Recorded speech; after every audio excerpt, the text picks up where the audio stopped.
É nós cá, outra vez, e dessa vez com o nosso amigo Binho de Alfredo, assim conhecido, candidato a prefeito do município de Fátima. Vamos abrir as janelas, vamos abrir aqui os portões da nossa Rádio Web Jurema, os nossos estúdios virtual para receber Binho de Alfredo. Uma satisfação muito grande tê-lo aqui conosco no nosso programa, muito esperado desde a inauguração da rádio há 5 meses atrás. Nós estamos no ar para o mundo, né? Uma vez que nós somos rádio web via internet e também através das nossas redes sociais, Facebook, como eu vejo, nossa fanpage também no Facebook, Rádio Web Jurema, e o nosso canal no YouTube, Rádio Web Jurema. Bill, sinta-se à vontade, a casa é minha, a casa é sua, a casa é nossa. Esse é o programa Alô Cidadão, que tem por objetivo levar informações, formar cidadãos e deixá-los conscientes dos seus direitos diante da sociedade e dos poderes. Maior que Deus, só Deus. Boa noite, fique à vontade, Binho de Alfredo. Não, aqui não, aí sou eu. Binho de Alfredo é aqui. Isso. Olá, Almeida, tudo bem? Tá ouvindo bem aí? Tá ouvindo bem? Graças a Deus. Pronto. Estamos aqui, meu amigo. Graças a Deus, tudo bem. Estamos aqui começando novamente essa campanha. E é uma satisfação estar na Web Jurema, na Rádio Web Jurema. Como você disse, a gente já era para ter participado antes, mas por um conjunto de questões não foi possível. Mas estamos aqui hoje à disposição da organização da Rádio Web Jurema e de todos os populares que estão assistindo a gente. Vai ser uma satisfação bater o papo com vocês. Um abraço, estou aqui. Tamo junto, como diz o pessoal aí fora. Então, assim, o nosso programa não é aquele programa que encosta os seus entrevistados, o seu convidado na parede, faz perguntas no sentido de querer deixá-lo constrangido ou algo do tipo. Mas também é um programa que quer falar a verdade, que também quer ouvir a verdade, que abre-se o espaço para que a sociedade e o cidadão tenha essa comunicação, tenha o conhecimento daquilo que talvez ficou obscuro por falta ou pela oportunidade que não lhe foi dada de ter essas informações, de receber na sua casa, no conforto da sua casa, através das nossas redes sociais, tanto da Rádio Web Jurema, como do Facebook e do nosso canal no YouTube. Desta forma, então, o programa nunca e jamais vai colocar aqui algo que queira constranger alguém. Eu espero que não. Entretanto, existem perguntas que às vezes se faz necessária ser perguntada. E esse é o espaço para que a gente possa usufruir e tirar essas dúvidas, contribuir, né, e fazer com que o cidadão realmente tenha a sua cidadania garantida. Esse é o projeto, esse é o objetivo do programa Alô Cidadão, sobretudo da Rádio Web Jurema como um todo. Que estamos aí de braços abertos, estou, inclusive, já fazendo aqui deixa eu me aparecer, né, Binho? Estou até aqui fazendo já fiz uma campanha em off aí, que eu estava com um problema, né? Sempre estava travando e tal, e os técnicos disseram que era o meu computador que não estava aguentando as paradas, né? Então tive que comprar outro urgente, estou aí fazendo a campanha. Por favor, ajude eu a pagar esse computador, que foi um pouco caro. Não estou podendo pagar não, até porque os nossos salários estão atrasados e quando chega a gente já está devendo cartão. Os juros do cartão mais do que o que a gente comprou no próprio cartão. Bora aí, tio Sorrir, dá um jeito, não tem condição de a gente ficar dessa forma não, viu? Bom, vamos atacar para a realidade, que é a satisfação em ter você nesse nosso programa, para a gente bater esse papo super maravilhoso. E assim, vamos iniciar com uma pergunta que eu normalmente faço para todo mundo, certo? Que é, quem é Binho de Alfredo? Estou vendo que tem um rosto bem enlarguecido, um sorriso bem aberto. Por trás disso tudo aí, o que é que está aflorindo?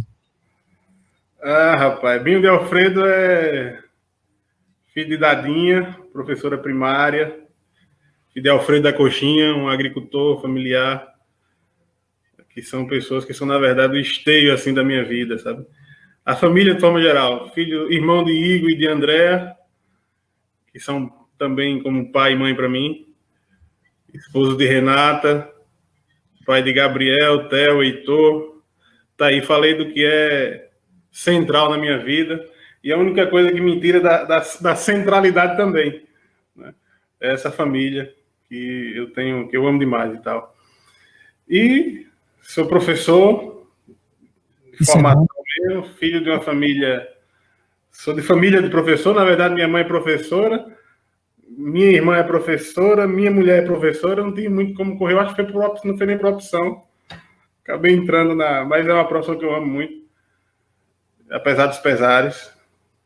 E alguém que também tem um senso de indignação bem aflorado, eu acho que foi isso que me levou para a política. Entendo. Então, assim, vamos indo, porque parece que tem muitas contribuições, algumas perguntas aqui da produção da rádio, algumas perguntas aí do pessoal que estão participando, e são muitas, eu estou vendo aqui para mais de 100 perguntas, e a gente não vai, infelizmente, ter tempo de responder todas essas perguntas, até porque, desde já deixo o canal aberto, no dia que você quiser. E eu gostaria, de fato, que você pudesse vir novamente outras vezes, assim, também como o candidato negro de Pretinho também pudesse vir outras vezes, e os candidatos a vereadores também possam participar, colocar aqui as suas aspirações, né, aquilo que eles desejam como legislador, tentar elaborar leis e projetos para, junto com o executivo, tornar o cidadão de Fátima com uma vida mais saudável, uma vida mais tranquila, porque por ser sertanejo em si só, já temos uma vida um pouco quanto atribuída. Nesse sentido, o Binho, quais são os partidos que compõem o grupo de Binho, né? E normalmente os grupos políticos dão um nome, né, uma nomenclatura para essa conjuntura que forma ali esse grupo político. Qual nome é dado assim para se referenciar ao grupo político de Binho nessa campanha política 2020? Então, os partidos que compõem a nossa coligação é o PT, o partido do qual eu sou presidente, inclusive, aqui no município, PP, progressista, tem Eduardo Pires como presidente, PSD, que tem Carlos aí na diretoria do PSD aqui no município de Fátima, que é o 55, o PSC, que inclusive, a esposa de Odilon é presidente, o PDT, que a gente tem Jorginho como presidente, eu acho que não esqueci de nenhum, né? PT, PSC, PDT, PSD e PP. São 5 partidos que compõem essa coligação majoritária, a coligação para a disputa de prefeito, na verdade, porque para vereador não compõe mais coligação, né? Essa coligação é que apoia a candidatura de prefeito de Binho. O nome da coligação foi o mesmo nome que nós demos na eleição passada, Unidos por Amor a Fátima. Eu acho que isso representa muito. Na verdade, nós precisamos de unidade para conseguir mudar esse município e construir um novo projeto político daqui para frente. Certo. Então, esse é o nome que caracteriza, digamos assim, a campanha de Binho 2020. Mas tem aquele nome, aquela nomenclatura também, aquele apelido, vou utilizar esse termo, que, que se dá, né, para um grupo político, normalmente, quando se estão... Espera aqui, 5 minutos, não. Hoje nós estamos com... tá. Binho de Alfredo, PT, candidato à Prefeitura de Fátima, certo. A produção está colocando algo errado aí, mas acho que já consertou. Enfim, eu lembro que em um período ali atrás chamavam de pombas, chamavam de macacos, chamavam outro grupo, não sei de quê. Nesse sentido também que eu estou falando. Entendi, sim. Isso é característica da política do interior, né? Sim. Nomenclaturas para os grupos políticos e tal. Aqui já foi boca preta, boca branca, já foi pomba de seca durante um período, macaco. Agora também estão chamando de lisos o nosso agrupamento. Então, existe uma mistura aí de pomba, liso, que compõe esse novo grupo. E as pessoas chamam como achar melhor, não tem problema nenhum. O número que está aí atrás de ti, me parece. Como? O importante é votar no número que representa... Isso mesmo. Pode ficar à vontade. Esse momento de tantas adesões, inclusive existe um macaco também, que agora virou pomba, liso, não tem problema nenhum. A gente está aqui para ampliar o grupo. Esse termo liso tem alguma coisa a ver com a sua estrutura física? Acho que com a estrutura financeira. Na verdade, quando eu já ouvi falar liso para lá, liso para cá. Vem cá, esse liso aí tem a ver com a estrutura física do cara, porque é meio redondinho, assim, tal, mas... Pode ser uma nova interpretação aí também, que vale. Né? Dupla interpretação. Mas é liso do bolso, do dinheiro. Tá bom. Até porque professor não tem muita coisa, né? E ultimamente, diga-se de passagem, que quase nada. Espera aí um pouquinho. Almeida, espera aí, rapidinho, só para ver o negócio do áudio aqui, me parece. Não, o áudio aqui tá ótimo, viu? É do meu Instagram? O áudio do meu Instagram que não dá saída, é só para configurar aqui um... O Instagram não tá tendo nada não ainda, por enquanto, realmente. Rapidinho. Ok. 2 segundos.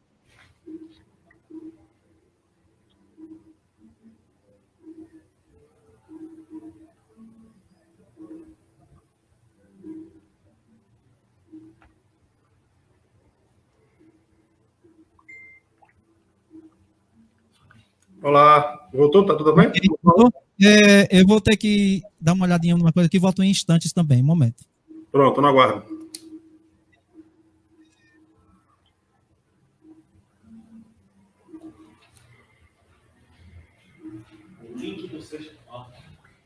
O link da live está no perfil do seu Instagram.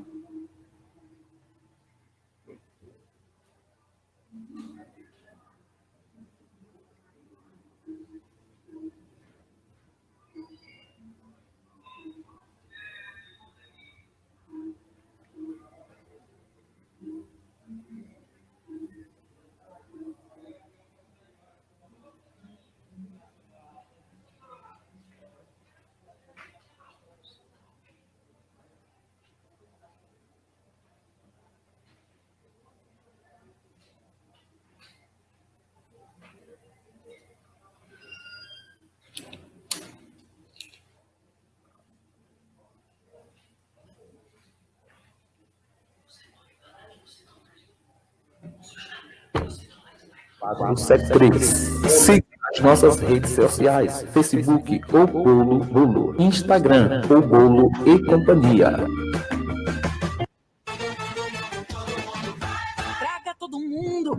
Nossas comunidades agora têm voz e o mundo conhece as nossas culturas, nossas tradições e o orgulho de ser fatimense. Somos a UEB Jurema.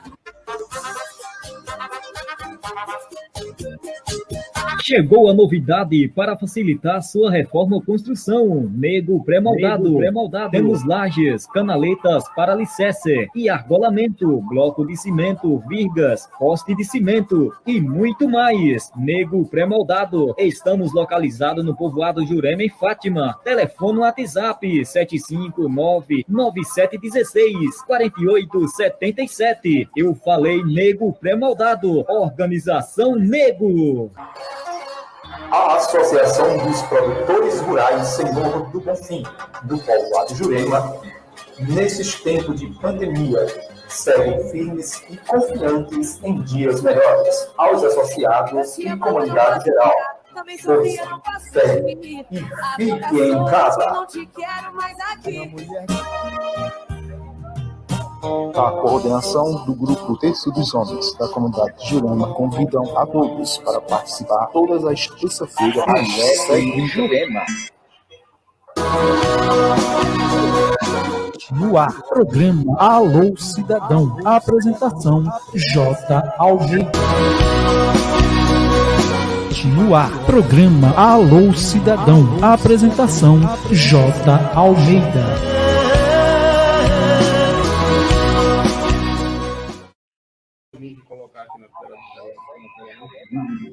Ok, já estamos de volta com o nosso programa Alô Cidadão e nós estamos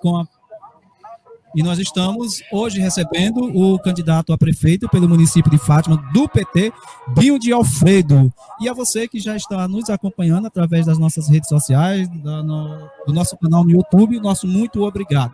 Dando continuidade, Binho, vamos lá, vamos ver o que a gente tem aqui pela frente. É sabido que o PT, a nível nacional, já se envolveu com situações, com escândalo. Isso não faz você se sentir constrangido em representar um partido dito como corrupto nacionalmente falando? Vamos lá.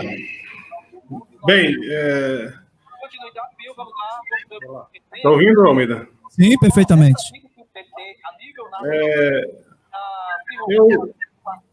Estou voltando aí a... Isso não faz... Alô? Oi? Estou te ouvindo, pode ficar à vontade. Estava voltando o áudio aí, não sei. Era porque eu estava assistindo também o Instagram para ver se estava certo, é por isso que estava dando, mas já resolvi. Pronto, na verdade é o seguinte, o PT, como qualquer organização social, é composto por homens e mulheres, e não é diferente de outros partidos, não é diferente de outras instituições sociais, na verdade, que é possível que cometa erros, e é claro que erros foram cometidos por integrantes do PT, assim como integrantes de outros partidos. O que não é admissível é imaginar que existe qualquer espécie de corruptômetro que meça qual partido é mais corrupto, vamos dizer assim, e colocar essa taxa no PT. Eu acho que isso aí existe muito mais, é muito mais, na verdade, por outras questões do que o PT representou historicamente e a quem o PT incomodou historicamente, e aí se construiu essa narrativa que todos nós sabemos, quem minimamente compreende o processo político sabe que isso não é verdadeiro, né? Volto a dizer, assim como qualquer instituição social, o PT também comete suas falhas, mas o PT está pagando muito mais pelos seus acertos do que pelos seus erros, sobretudo nessa discussão de corrupção. Acho que, inclusive, só para acrescentar, não se combate a corrupção com capa de jornal nem com conversa fiada. Se combate a corrupção com ações de fato, enquanto governo. E o PT, inclusive, foi o partido que mais criou ações dentro do governo, como fortalecimento da Polícia Federal, como fortalecimento da CGU, que o povo de fato não conhece bem o que é a CGU, né? E outros organismos da instituição da República Brasileira que foram instituídos e fortalecidos pelo PT, que garantiram, inclusive, autonomia para investigação e apuração de crimes, inclusive cometidos por membros do PT. Então, isso não me envergonha nem um pouco fazer parte do PT, ao contrário, tenho muito orgulho de ser do PT, sei da importância do PT no Brasil e no Nordeste brasileiro. Isso não quer dizer que eu não faça, em nenhum momento, a avaliação e a crítica ao partido. Tá? E quem tiver envolvido em crime de corrupção, que responda e pague o que tiver de ser pago. Não só do PT, como de qualquer partido. Até porque cidades, na sua visão, melhor dizendo, na sua visão, a população, o eleitor de uma determinada cidade do interior, vota não visando a ideologia do partido, mas a postura do candidato local. Pois existe muito mais isso. A cada dia que se passa, na verdade, eu não estou nem fazendo avaliação se isso é bom ou é ruim, mas a cada dia que se passa, não só em Fátima, mas a política de forma geral, os partidos estão sendo, as ideias do partido, a ideologia do partido não está sendo colocada em xeque. Em eleições de interior como a nossa, é muito mais isso. A relação é muito mais pessoal. E todo mundo conhece todo mundo, amigo, no interior. Aqui todo mundo conhece todo mundo. Então, por exemplo, e aí eu tenho certeza que não é hipótese alguma a sua fala, mas a intenção de alguns de querer dizer, por exemplo, que fulano, porque é do PT, está envolvido em isso, aquilo, meu irmão, todo mundo conhece todo mundo aqui. E aí, quem se envolveu historicamente em ações de corrupção em nosso município, por exemplo, não foi do PT. Até gostaria que o PT não tivesse criado a CGU, talvez, né? Pois é, talvez. Você vem recebendo o apoio de diversas lideranças políticas, né? Verdadeiros fundadores do município de Fátima, que vivenciaram a história da fundação do município de Fátima, a exemplo dos ex-prefeito Nego, ex-prefeito Eduardo, também o ex-concorrente Roberto da Farmácia, entre outras lideranças políticas que estão compondo, aderindo à sua campanha política.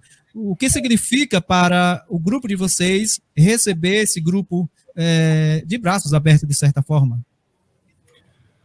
Na verdade, primeiro dizer que esse grupo que está composto hoje foi constituído lá atrás, na eleição de 2016. Né? E aí teve um peso importante, tanto de Nego quanto de Roberto, que já estavam, que compuseram esse grupo, assim como várias outras lideranças. Estou citando só essas duas porque você citou essas aí agora na sua pergunta. Mas tem várias outras lideranças, assim como Gilvan e a família de Pedro. Sinta-se à vontade para citar. Oi? Sinta-se à vontade para citar as lideranças que...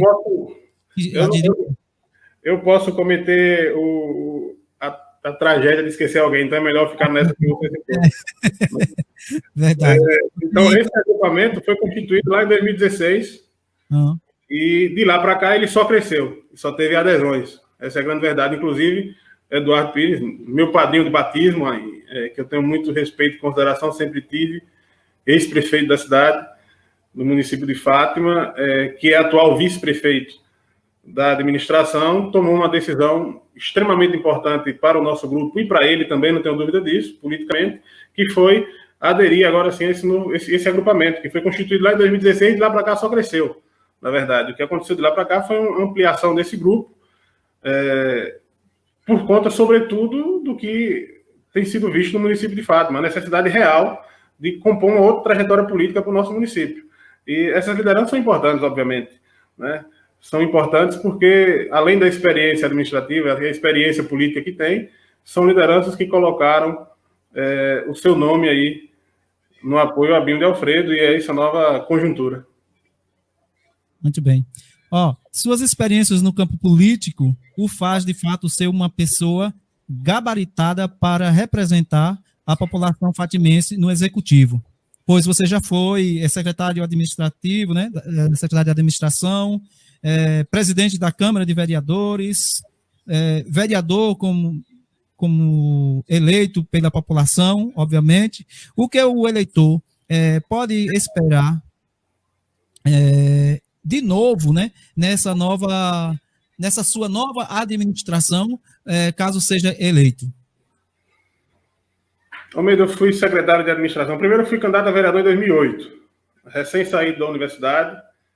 Fui estudar na Universidade Federal de Sergipe Ciências Sociais, um curso que diz muito também sobre a minha trajetória, porque não foi por acaso que eu caí nesse curso, né?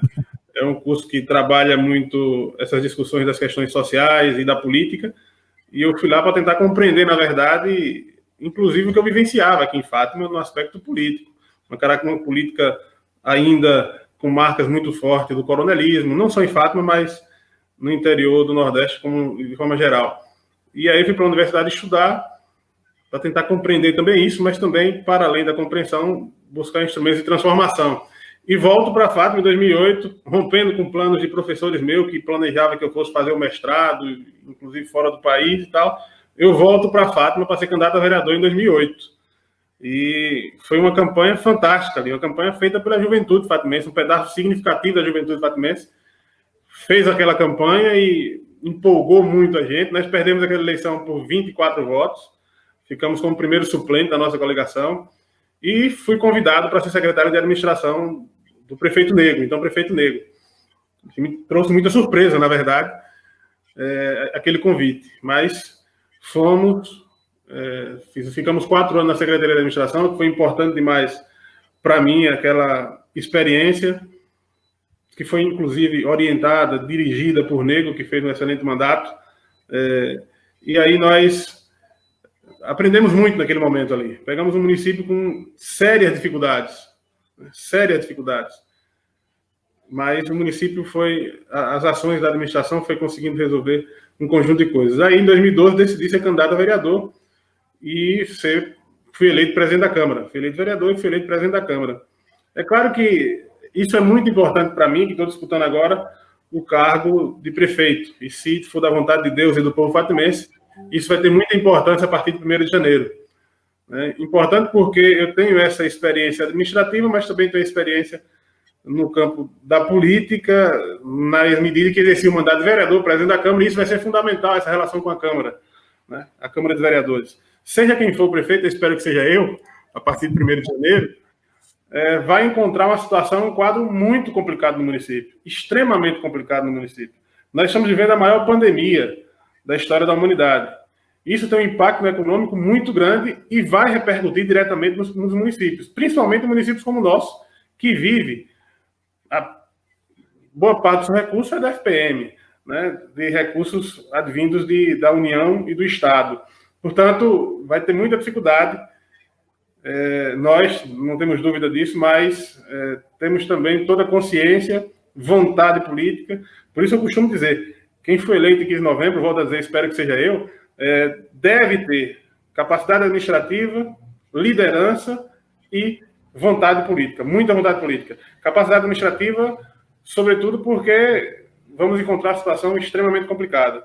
E aí é necessário ter muito jogo. Já foi o tempo. E isso eu estou percebendo, Almeida, já para concluir essa pergunta, eu percebo que a população está compreendendo muito bem esse negócio, sabe? Porque já foi o tempo de em que algumas pessoas, por mais que fossem autônomas financeiramente, não tivessem relação direta com a prefeitura financeiramente, as pessoas falavam, alguns desses diziam, independente de quem seja o prefeito, eu não preciso de prefeitura, independente de quem seja o prefeito, eu não estou nem aí, mas a cada dia que passa percebendo que não é assim. Os efetivos, por exemplo, servidores efetivos do município, alguns tinham esse discurso de que independente de quem seja o prefeito, eu vou estar trabalhando do mesmo jeito, então não estou nem aí, ganhe quem ganhar. Mas isso, e a cada dia que passa, tenho visto mais essa preocupação por parte da população, na medida em que, se a administração não tem compromisso, se a administração não tem capacidade administrativa, ela começa a atrasar salário, começa a retirar direitos, e aí aquele mesmo servidor efetivo começa a sofrer diretamente com os desmandos da administração, o despreparo de quem está na administração. No nosso caso aqui, historicamente, a falta de vontade política e outros interesses que não o coletivo é que causa esse prejuízo. Da mesma forma, o comerciante, que em algum momento poderia dizer lá atrás de que, independente de quem seja o gestor, eu não estou nem aí porque eu não tenho relação de dependência com prefeito nenhum ou com a prefeitura. Ao contrário, agora se percebe que se o gestor não tem compromisso administrativo, não está preocupado com a administração de fato, com pagamento em dias, respeitar direitos de servidores, o comércio sofre diretamente. Porque quando o salário atrasa, você falou sobre isso no começo, quando o salário atrasa, quem sofre lá na ponta é o cara da padaria, quem sofre lá na ponta é o supermercado, que não recebe, ou se vende e não recebe. Então, está cada dia que passa mais complicado. Daí é necessário, sobretudo, capacidade administrativa, liderança e muita vontade política para quem administrar o município a partir de 1º de janeiro. Não só em Fátima, mas todos os municípios. Aqui, tomara que seja nós. Certo. Diante do exposto, então, você se sente qualificado para assumir a prefeitura a partir de 2021, mesmo com essas dificuldades citadas, você se propõe, então, a abraçar essas causas no sentido de encontrar saídas que melhorem a situação da população de Fátima? Eu acho que, eu costumo dizer que já chegou a hora de nós voltarmos a ter prefeito que de fato seja prefeito. Tá?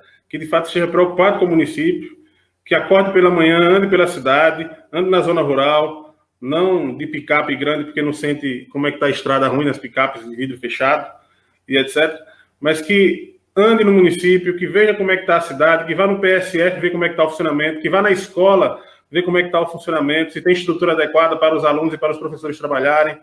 Tá na hora da gente voltar a ter prefeito que de fato seja prefeito, que vá na prefeitura e que as pessoas saibam onde encontrar ele quando precisar. Né? Vá lá na prefeitura, que ali é o local de trabalho dele. É claro que ele não vai ficar o tempo todo lá, porque ele tem que rodar o município, ele tem que viajar atrás de recursos, mas que as pessoas saibam onde encontrá-lo quando precisa. Está na hora de ter prefeito que não fique preocupado com fazenda, que não fique preocupado com sua vida empresarial e etc. Tá? Nesse sentido, eu acho que Fátima até tem um avanço político grande, porque o meu adversário, que é meu amigo, inclusive, o Negro Pretinho, também tem características financeiras semelhantes à minha. Então, suponho, caso seja eleito, ele também deve ficar preocupado na administração. No entanto, eu costumo dizer que nós estamos preparados nesse sentido, mas também com muita humildade de aquilo que for necessário buscar atrás, a gente vai buscar.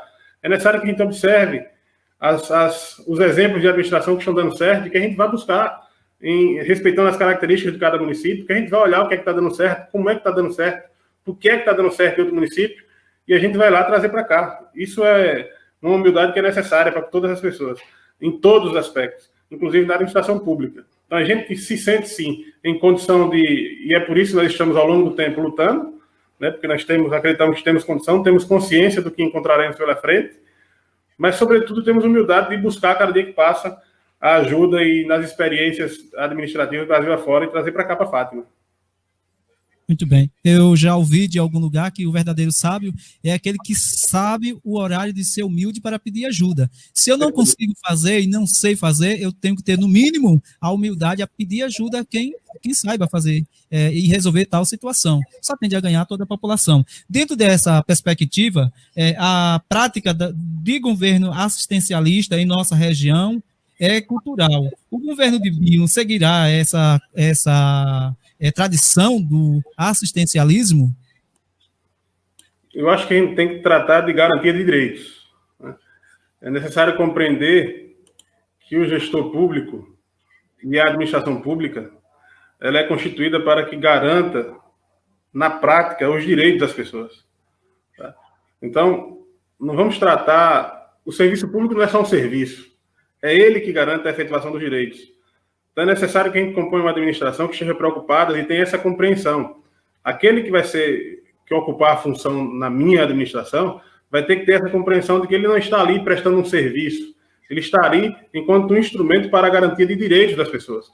Na medida em que a administração começa a garantir os direitos, o direito à educação, o direito à saúde, se a assistência social, a saúde está funcionando adequadamente, por exemplo, se a pessoa que necessita do veículo com urgência para ir ser transferido, ou então a mulher que pariu ali em Antas, porque em Fátima há anos uma mulher não pare, a não ser que seja chegar em situações possíveis, né? Mas se ela necessitou de um serviço público, que lhe é um direito, e se a administração consegue atender esse direito, as práticas assistencialistas elas vão diminuindo. O assistencialismo ele ganha espaço na medida em que a administração não funciona. Se a administração não garante o conjunto de direitos que o povo precisa, as práticas assistencialistas vão tomar espaço. E aí, não estou nem fazendo um juízo de valor, não é uma crítica à prática assistencialista necessariamente falando. Tá? Eu entendo perfeitamente isso. E sei que funciona assim, justamente porque não há, por parte da administração, a garantia de direitos. Na medida em que a administração não consegue atender, se a população chega ali na farmácia do povo, na farmácia básica, e não encontra um remédio, agora nós estamos no momento de coronavírus, por exemplo, né? Eu tive, inclusive, e parte da nossa população teve, as pessoas não conseguiam, e aí quando você ia lá, a depender do médico que lhe atendesse, ele fazia um protocolo, seguindo um protocolo, colocava uma relação de remédios para você tomar. Alguns médicos concordam, outros não, mas enfim, fazia uma relação de remédio para tomar. Eu tomei uma relação de remédio. Se você viesse aqui na farmácia básica, eu botaria um desses remédios. Tá? Então, na medida em que falta o direito, porque a administração não consegue garantir o direito da população, a prática assistencialista toma espaço. Então, eu não consigo o remédio, eu vou pedir a alguém. Eu não consigo o carro, eu vou pedir a alguém, porque é assim mesmo, não tem... Agora, o que a gente quer fazer, e aí, se for da vontade do povo e de Deus, primeiramente, é garantir que as pessoas não precisem ir atrás de ninguém quando estiver necessitando de um veículo, por exemplo, que é algo muito comum aqui, na hora da sua saúde. Que o poder público possa atendê-lo. E cada vez menos que a gente possa mandar os nossos filhos para outros cantos, para ser atender outros cantos, né, nessa área da saúde. Mas deu para compreender o que eu estou dizendo aí, né? Sim, com certeza. É tipo, se o pai não deixa faltar o açúcar em casa, por que é que ele vai pegar na vizinha? Se tem em casa, está em casa, então não há necessidade de pegar na vizinha. Se o governo assistencialista é porque, naturalmente, ele não está executando os direitos do cidadão. Se não está executando os direitos do cidadão, ele, obviamente, vai se dirigir até a prefeitura, pedir o carro, pedir o remédio, porque na farmácia não tem, porque não tem ambulância, e assim sucessivamente. Isso é normal. No ar, programa Alô Cidadão. A apresentação J. Almeida. E nós estamos com o Binho de Alfredo aqui no programa Alô Cidadão, seu programa de todos os dias, noturno, programa de informação e formação ao cidadão. Estamos às 19h56. Vamos voltar então com a participação agora, Binho. Tem algum retorno que eu não consigo onde é, meio alguma interferência. Vamos dar uma passadinha agora aí nos internautas, ver se tem algumas perguntas, e depois a gente continua com as perguntas aqui da produção. Vamos ver quem está aqui conosco, participando, muita gente. Vamos dar uma passadinha. Se você reconhece alguém, quiser mandar um abraço, tal, fique à vontade, viu? Vamos dar atenção aí aos nossos internautas. Vamos começar aqui com essa pessoa. Conhece de algum lugar? Meu aluno, inclusive, Natan, tá dizendo que eu não ganho, não. Eu não sabia que ele tinha parentagem com mãe de Ná, não, para saber o futuro. Eu não tinha olhado a mensagem dele. Ganha não, pode desistir. Ganha não, pode desistir. O jogo está sendo jogado. Veja lá. Eu gosto de Natan, é meu aluno, gente fina. Micaele também foi minha aluna. Nenhum passo atrás daremos, uma vitória, meu futuro perfeito. Abraço, Micaele. Aldair Oliveira. Aí Natan ri depois. Deixa eu ver quem tem aqui. Tem um monte de gente participando, mas vou tentar encontrar perguntas que possam contribuir. Dessa vez, infelizmente, eu peço desculpa, mas Dali 13, estamos juntos, essas perguntinhas eu vou deixar para um outro momento, para a gente tentar fazer aqui essa menina fala algum elogio. Muita inteligência, vamos ganhar o debate. Será que... Eu não me importo com essas coisas não, mas é porque a gente quer pegar algo que possa contribuir com a nossa conversa, né? Extrair do candidato o máximo possível para que a gente possa aproveitar essa noite. O que é... tinha essa questão do macaco realmente agora, que a gente estava falando no início do programa, né? Bora lá. Bill, qual sua visão sobre o pré-candidato negro de pretinho? Uau, não sei se... Bom, mas fique à vontade para responder ou não. É muito direto. Não tenho dificuldade, não. Eu, Negro Pretinho, fui secretário de esporte quando eu fui secretário de administração, com o Negro, na administração de Negro. Ele era secretário de esporte, eu era secretário de administração, a gente sempre teve uma relação muito boa. Eu fui vereador, ele foi vereador também, eu fui presidente da Câmara e ele vereador. Sempre mantivemos uma relação muito boa, politicamente e pessoalmente. Problema algum, nenhum, zero. Uma pessoa que eu sempre tive respeito e consideração. Eu tenho certeza que da parte dele comigo é a mesma forma. Não tenho dúvida disso. Foi o que falou aqui no programa. Bom, a nossa cidade de Fátima precisa de um jovem como você, Bill, para que os nossos direitos sejam respeitados. Um abraço, Márcia. Chora macacada, tal. Você tem acesso a essas perguntas aqui ao lado? Se é necessidade, eu vou estar colocando aqui na frente para você. Estou vendo aqui na medida que aparece aqui. Tá. Você quer que eu responda alguma? Enfim, você que sabe. Não, estou procurando se tem alguma contribuição, entendeu? Pronto. Se achar que eu devo responder, você me fala. Certo. Isso mesmo, Binho. A zona rural é esquecida. Pronto, já que essa menina colocou aí, eu tenho ouvido bastante em suas falas, em algumas redes sociais, você tem defendido bastante a zona rural, que realmente, como diz a menina, está esquecida, mas eu tenho ouvido, né, e visto em algumas colocações suas a respeito da zona rural, que terá como, enfim, a sua visão aí a respeito da zona rural. Eu não quero descrever o que você tem falado, você está aqui para falar, porque eu sou igual a Faustão. Mais leve, diga. Repare bem, o nosso município é um município agrário. Um município, todos nós, mesmo morando na cidade, mesmo morando no perímetro urbano, a gente, de certa forma, é da zona rural, vivencia a zona rural. Ou se a gente... o nosso pai é agricultor. Enfim, o nosso município é essencialmente agrário. Então é necessário primeiro ter essa compreensão. Segundo, que a gente tem uma população que dos 17.652 habitantes, mais de 11 mil é da zona rural. Tá certo? A nossa maior fonte de riqueza vem da zona rural em nosso município, que é da produção agrícola. Fora tudo isso, que eu sempre falo, é necessário a gente compreender que o cidadão da zona rural ele não é menos cidadão, não é cidadão de segunda categoria, como práticas administrativas de alguns prefeitos que passaram no nosso município têm tratado. Assim como aqueles que moram na sede do município, na zona urbana do município, eles também são cidadãos de primeira categoria e devem ser tratados desse jeito. Então é impossível a gente imaginar que a gente chegou até agora em um município essencialmente agrário, com mais de 11 mil pessoas da nossa população, 17 mil, morando diretamente na zona rural, não tem um plano de desenvolvimento rural. E eu tenho falado muito sobre isso. Eu tenho vivenciado muito isso. Eu sou professor na rede estadual, mas meus alunos são todos da zona rural. Eu vivencio a zona rural com frequência, que já disse, fui secretário de administração, fui vereador, e eu andei esse município todo, de ponta a ponta, sempre andei o município, justamente para tentar vivenciar o que vivencia as pessoas da zona rural. No meu mandato de vereador, por exemplo, eu travei uma briga grande com a Embasa para ampliação do sistema de abastecimento de água, porque é inadmissível, é impensável que nos dias de hoje as pessoas ainda não tenham acesso à água. Em nossa zona rural, parte da nossa população não tem acesso à água. Tá? Então a gente planeja e vamos melhorar isso, assim que, se for da vontade do povo de Deus, a gente tomar posse na administração do nosso município, a gente vai implantar um plano de desenvolvimento rural em nosso município, que aí vai ser melhorado com o Sindicato de Trabalhadores Rurais, com associações, mas um plano que vai ter 3 ações centrais. Primeiro, assistência técnica. Quem é agricultor familiar que já trabalhou com a CAR, com a Ecfacida, com essas entidades que dão assistência técnica, sabe da importância da assistência técnica rural. É a assistência técnica rural, J. Almeida, que vai fazer com que os pequenos agricultores possam otimizar a sua produção. Mas a gente quer fazer assistência técnica baseada, sobretudo, na agroecologia, que é um formato extraordinário, e a gente tem uns jovens aqui no nosso município que está pautando esse tema, que é fundamental a gente discutir isso com nossos agricultores.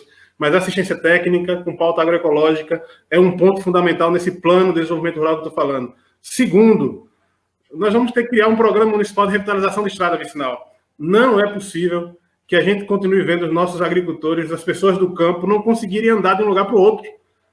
As pessoas não conseguem andar de um lugar para o outro em nosso município em período de chuva. E a culpa não é da chuva. Aquele famoso vídeo aí da Jurema, da estrada da Jurema, quem não lembra, e a culpa não é da chuva. A chuva é uma bênção para nós. A culpa é de administrações que não fazem o que deve ser feito, que é recuperar as nossas estradas. Então, assistência técnica rural, recuperação de estrada vicinal e um programa de convivência com a seca, que aí deve ser implantado pelo nosso município. Não temos que esperar apenas que os governos federal e estadual façam isso. Nós temos que construir isso aqui no nosso município. Uma política pública que pense, nesse programa de convivência com a seca, que pense em ampliação do sistema de abastecimento de água. Volto a dizer, parte da nossa zona rural ainda não tem acesso à água. Vai ali no Formigueiro e veja, vai ali na Cutia, no Candial e veja, vai ali na Alto dos Nunes e veja, enfim, várias outras comunidades que não têm acesso à água e ficam mendigando, agora durante 4 anos, mendigando aqui uma carrada de água que as pessoas relatam que era 2, 3 meses para receber. Então é inadmissível isso. Então, um projeto de convivência com a seca que trate sistema de abastecimento de água, ampliação do sistema de abastecimento de água. Eu fiz isso quando era vereador, inclusive, com a ajuda da comunidade. Vá ali no Farias e pergunta se achar que é mentira minha. Vá lá no Riacho das Pedras e pergunte se achar que é mentira minha. Tá? Eu era vereador e a gente fazia essa discussão com o povo e fazia uma parceria, a gente fez o que a gente fez. E vamos fazer isso com a administração. O que é que custa o município comprar, J. Almeida? 10 mil metros de tubo por ano. 10 mil metros de tubo dá 10 quilômetros de tubo. Isso significa a gente colocar 10 quilômetros de tubo, ou seja, de água por ano em nosso município. Isso não é nada para um município como o nosso. Eu estou falando 10 quilômetros, pode ser mais. Tá? Então, é falta de vontade política nesse sentido. E falta o respeito que o povo da zona rural precisa. É isso que falta. Então, pode ter certeza. Nós vamos construir um plano de desenvolvimento rural. A Secretaria de Desenvolvimento Rural do município do estado da Bahia. Já conversamos com o Josias Gomes sobre isso. A gente tem ideia, tem projeto, ele está pronto lá para ajudar a gente, caso necessário. Certo. Ainda nesse cenário de zona rural e tal, a possibilidade, eu vou dizer assim, a possibilidade, porque muitas das vezes nós que estamos de fora do governo, vamos dizer assim, né? Nós que estamos de fora do governo, acho que tudo é fácil também de ser resolvido. Para nós que estamos fora do governo, a gente quer que o governo faça. E eu estou falando do governo, tanto na esfera municipal, estadual, quanto federal. Enfim, nós queremos que o governo faça, não queremos nem saber de que forma, nem de que jeito. Na verdade, não é assim, mas eu estou me colocando como o cidadão de fora, né, que não está dentro do processo. Por isso eu vou usar o termo. Haveria possibilidade, por exemplo, nesse cenário rural que você está falando, nós temos estradas vicinais que ligam. Eu vou tomar como exemplo a estrada que é denominada a Estrada do Feijão ou a Estrada de Sorria, não sei, que liga a pista para Ipiranga, Fátima, BA-220 ali, é? 220. BA-220, a cidade de Poço Verde, né? Nós temos esse espaço aí, que é pura lama, e é uma linha importantíssima que vai estar ligando uma cidade a outra, ou seja, uma BR a outra, a da Bahia a Sergipe. Igualmente você tem Fátima, aquele povoadozinho ali perto de Poço Verde também, que você já deu aula lá, ou sua esposa deu, porque eu esqueço muito das coisas. Capinduro. Depois a gente tem um outro espaço de Fátima a Adustina, aí pelo Riacho, não sei por onde é. Então, são algumas estradas que eu estou lembrando que são estradas de extrema importância, né, de ligação de povoados e cidades vizinhas. Junto com o governo da Bahia, sei lá, com o governo federal, dentro aí das suas conjunturas políticas, não tem possibilidade de se fazer essas estradas asfaltadas? É sonho alto, mas estou jogando aí porque não estou... É sonho alto, é verdade. Primeiro, assim, dizer que eu compreendo muito as dificuldades da administração. Então, o que eu falo, quando eu estou falando, por exemplo, em plano de desenvolvimento rural, eu estou falando porque eu já estive dentro da administração e sei que é possível fazer. Sim. O nosso município, durante um determinado período, no primeiro governo de Negro, eu fui secretário de administração, e muitas ações da Zona Rural foram feitas nesse sentido, inclusive, de abastecimento de água. Não existia só um caminhão-pipa para atender a população. Existia caminhões, eram colocados outros caminhões, tratores e por aí vai. Então, só estou dando um exemplo para mostrar que é possível, sim, o que eu estou falando, inclusive, tá? Nesse plano de desenvolvimento rural. Basta que estabeleçam prioridades. É necessário compreender, Almeida, que quem administra estabelecendo prioridade. O recurso nunca vai dar para atender todas as demandas da população, porque elas são grandes. É a mesma coisa lá em casa. Você, em sua casa, você estabelece prioridade. Tem mês que você, na hora que recebe os recursos, você vai pagar as suas contas e diz: esse mês não vai dar para ir na pizzaria, né? Esse mês não vai dar para fazer um churrasco com a esposa e etc., com a família e com os primos. Esse mês não quero parente por aqui, esse mês que não vai dar. A mesma coisa na administração, você tem que estabelecer prioridade. O recurso, ele nunca vai dar para fazer tudo, tá? Mas se você estabelecer prioridade, você consegue fazer muito. E eu acho que no nosso município pode fazer muito mais do que o que é feito. Aí eu tenho plena convicção do que eu estou falando. Pode ter certeza, a gente chegar a ganhar a eleição, nós vamos em janeiro fazer uma análise bem criteriosa dos recursos que entram no município e do que está sendo investido no município. E a partir dali estabelecer as nossas prioridades. Nós já temos as prioridades, sabemos como é que faz. Nesse caso específico, você está falando dessas estradas e sinais aqui do nosso município, a possibilidade de recapeamento asfáltico nela, isso só com programas do governo federal e governo estadual mesmo. O município jamais consegue fazer isso. Não há recurso para isso. Tá? Inclusive, existe a demanda de fato, que é a demanda aqui dessa estrada que liga Fátima a Poço Verde, uma estrada fundamental que seria muito bom e é importante que o governo do estado colocasse ela na sua malha viária.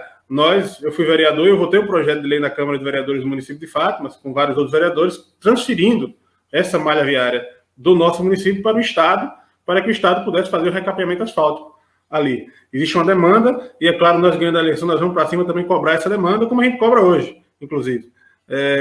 Há pouco tempo eu vi áudio e vídeo do prefeito Sorria, e tenho muito respeito por ele, mas eu também compreendo que faz parte do jogo político, do jogo que ele joga da política.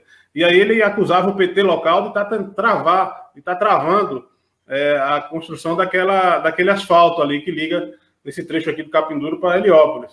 Claro que isso faz parte do jogo político que Sorria sempre jogou e joga, é característica dele esse tipo de jogo.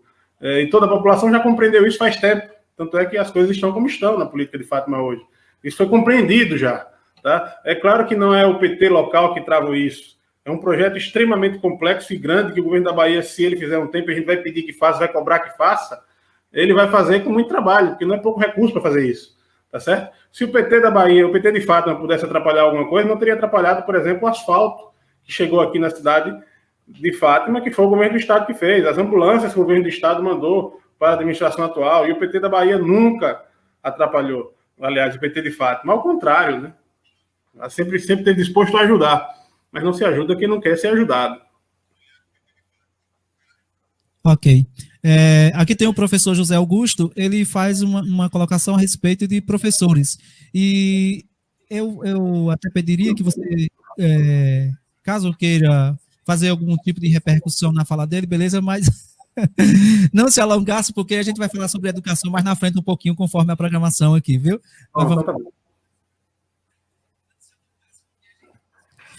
Será um orgulho para nós professores ter pela primeira vez na história de Fátima um professor como prefeito. Caso seja eleito, o que você priorizará na educação fatimense? Então, não responda isso não, por enquanto, para quando a gente entrar na discussão da educação, aí então você lembrar dessa colocação aí do professor José Augusto. Diga-se de passagem, uma pessoa hiper inteligente que tem um trabalho também via internet junto à educação a nível nacional, inclusive. Deixa eu ver se eu encontro outra pergunta aqui importante. Tem muita gente. Um abraço, Augusto. Um abraço, Nilton, Karina. Muita. São mais de 500 pessoas, na verdade, já aqui participando, e eu estou apenas procurando alguma pergunta que possa contribuir diretamente com a nossa conversa. Esse está capacitado para ajudar o nosso município. Vamos ver, né? A partir do dia 1º de janeiro, caso seja eleito. Aí tem o Farias, né? O Nelson Rosendo. Aqui vem quem? Um abraço, Nelson. Lá de Salvador, tem a Lindete. Abraço. Cadu Jazz, vamos ver o que diz Cadu aqui. Assistencialismo é uma maneira de manter parte do povo no cabestro. É um modo antigo de fazer política. Parabéns, Binho, pela postura e consciência. Pronto. Tinha uma pergunta aqui, dentro dessa perspectiva da colocação de Cadu Jazz. Diz assim, é comum em nossa região os políticos falar uma frase retórica, velha política, coronelismo, votos de cabresto, e tantas outras frases que têm esse mesmo sentido. No governo de Binho, essas frases, de que forma elas serão interpretadas? Você sabe que é real isso, né? Agora, quando eu falo, e quando eu sempre trato de velha política e etc., isso tem muito a ver, de fato, com a prática. Não tem nada a ver com idade, coisa do tipo, né? Mas tem muito a ver com a prática administrativa. E que eu acho que a gente está precisando, sim, em nosso município, renovar essa prática administrativa. Conduzir um outro projeto administrativo e político em nosso município. Mas eu volto a dizer, em que pese esses fenômenos aí da política local, assistencialismo, coronelismo e etc., e outros ismos, eles fizeram parte, em determinado momento histórico da nossa política, eles ainda se caracterizam muito, estão muito vivos no interior da Bahia, aliás, no interior, nas políticas de interior, e não só no interior, viu? Não é bem assim não também, mas isso caracteriza ainda o trato político. E a gente está passando por um processo de transformação, e vamos transformar isso. Eu acho que são as nossas práticas, são as práticas administrativas que vão transformar ao longo do tempo essas coisas. E é assim a história, né? Ela requer tempo para ser transformada. E vai ser transformado. Cada dia que passa, com acesso aos meios de comunicação, principalmente, essas questões vão sendo, cada dia que passa, mais expostas, e na medida que são expostas, a quem questione elas, a quem tem a consciência de questioná-las e tal. Mas é uma característica da política local. Eu estou falando de política local, não necessariamente de fato, mas uma política como ela se faz.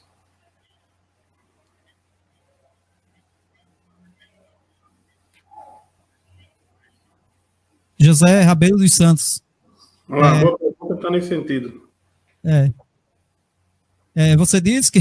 Você diz da velha política, o sanguessuga está aliado à sua campanha. Aí eu não sei do que ele está falando. Sanguessuga é o cara que estava do lado dele até a semana passada, e porque saiu do grupo político dele, agora é sanguessuga, é taxado pejorativamente, né? Se foi isso, primeiro que é um desrespeito com aquele que era aliado dele há pouco tempo. Eu não sei de quem ele está tratando especificamente, mas provavelmente compõe outro grupo político aí. Na maioria das vezes eu vejo sim pessoas que trabalham, na maioria dos casos, pessoas que trabalham, que vendem seu dia para a administração municipal, recebendo um salário que com frequência é desrespeitado nos seus direitos, na sua data base, e que tomaram uma decisão de não mais acompanhar o agrupamento político que está na administração. Não necessariamente são sanguessugas, são trabalhadores que entregaram os empregos porque não querem mais ser submetidos a esse tipo de administração que está imposto. Ok. Temos aqui, então... O Instagram já caiu lá por conta de 1 hora, né? Mas vamos continuar aí. Certo. Tem várias perguntas aqui que estão dentro do contexto das próximas perguntas que eu irei abordar para a gente dar continuidade à nossa entrevista. Então, peço às pessoas que não vou estar colocando exatamente porque já temos aqui, mas vamos tentar mesclar algumas delas para que vocês não se sintam abandonados, digamos dessa forma. Voltamos daqui a pouquinho. No ar, programa Alô Cidadão. A apresentação J. Almeida.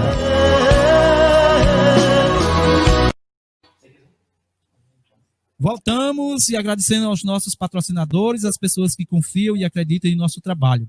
sem muita perca de tempo, porque o nosso tempo é curto, a nossa hora praticamente já ultrapassou, mas aqui a gente deixa à vontade, porque nós não estamos em debate. Quando é em um debate, a gente determina tempo, mas aqui não é debate, a gente está conversando na sala das nossas casas. Ô, Binho de Alfredo, um bom governo, forte, eficaz, competente, não se faz tão somente pelo seu executivo, mas pelo conjunto dos seus secretários. Nesse contexto, o conselho, ou a escolha de seus colaboradores serão feitos com base técnicas ou política? Os dois. Repare bem, Almeida, inclusive já tem o pessoal do outro agrupamento político está com a lista aí dizendo que eu já escolhi quem são os secretários. Eu jamais faria isso. Primeiro, isso é bom, né? Já está dizendo que eu ganhei a eleição, né? Primeiro que eu não ganhei a eleição, e segundo que na hora de estar discutindo isso. Embora a gente está trabalhando para ganhar a eleição. Se for da vontade do povo, a gente vai ganhar a eleição. Mas, assim, eu acho que... Eu não sou daqueles também que advoga, não, viu, J. Almeida, que os técnicos é quem devem tomar conta da administração. Eu não acho. Eu não sou desses que advogam esse tipo de argumento. Eu acho que a administração pública, para ser boa, ela tem que ter essa composição de técnica e política. Tá? Não adianta você ter uma boa ferramenta se quem vai para o campo trabalhar não sabe trabalhar.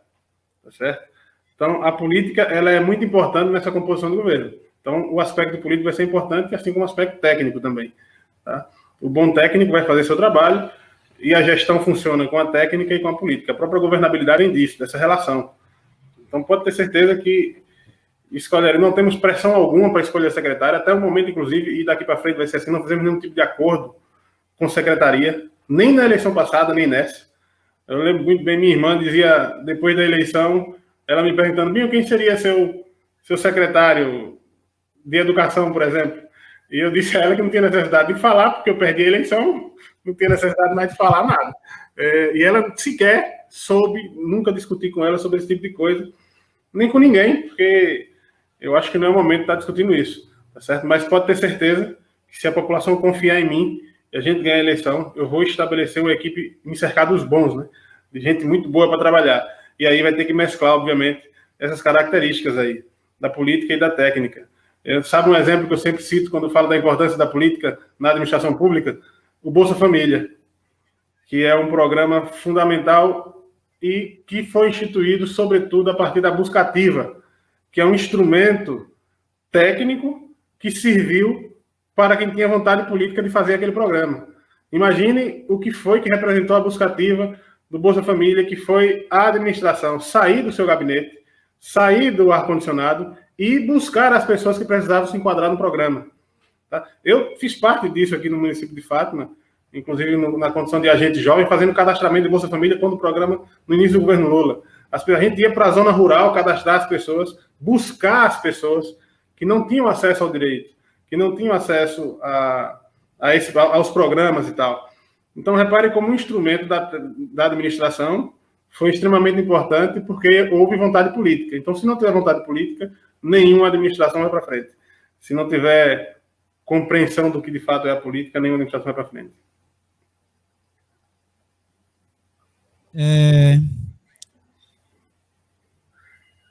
O seu vice...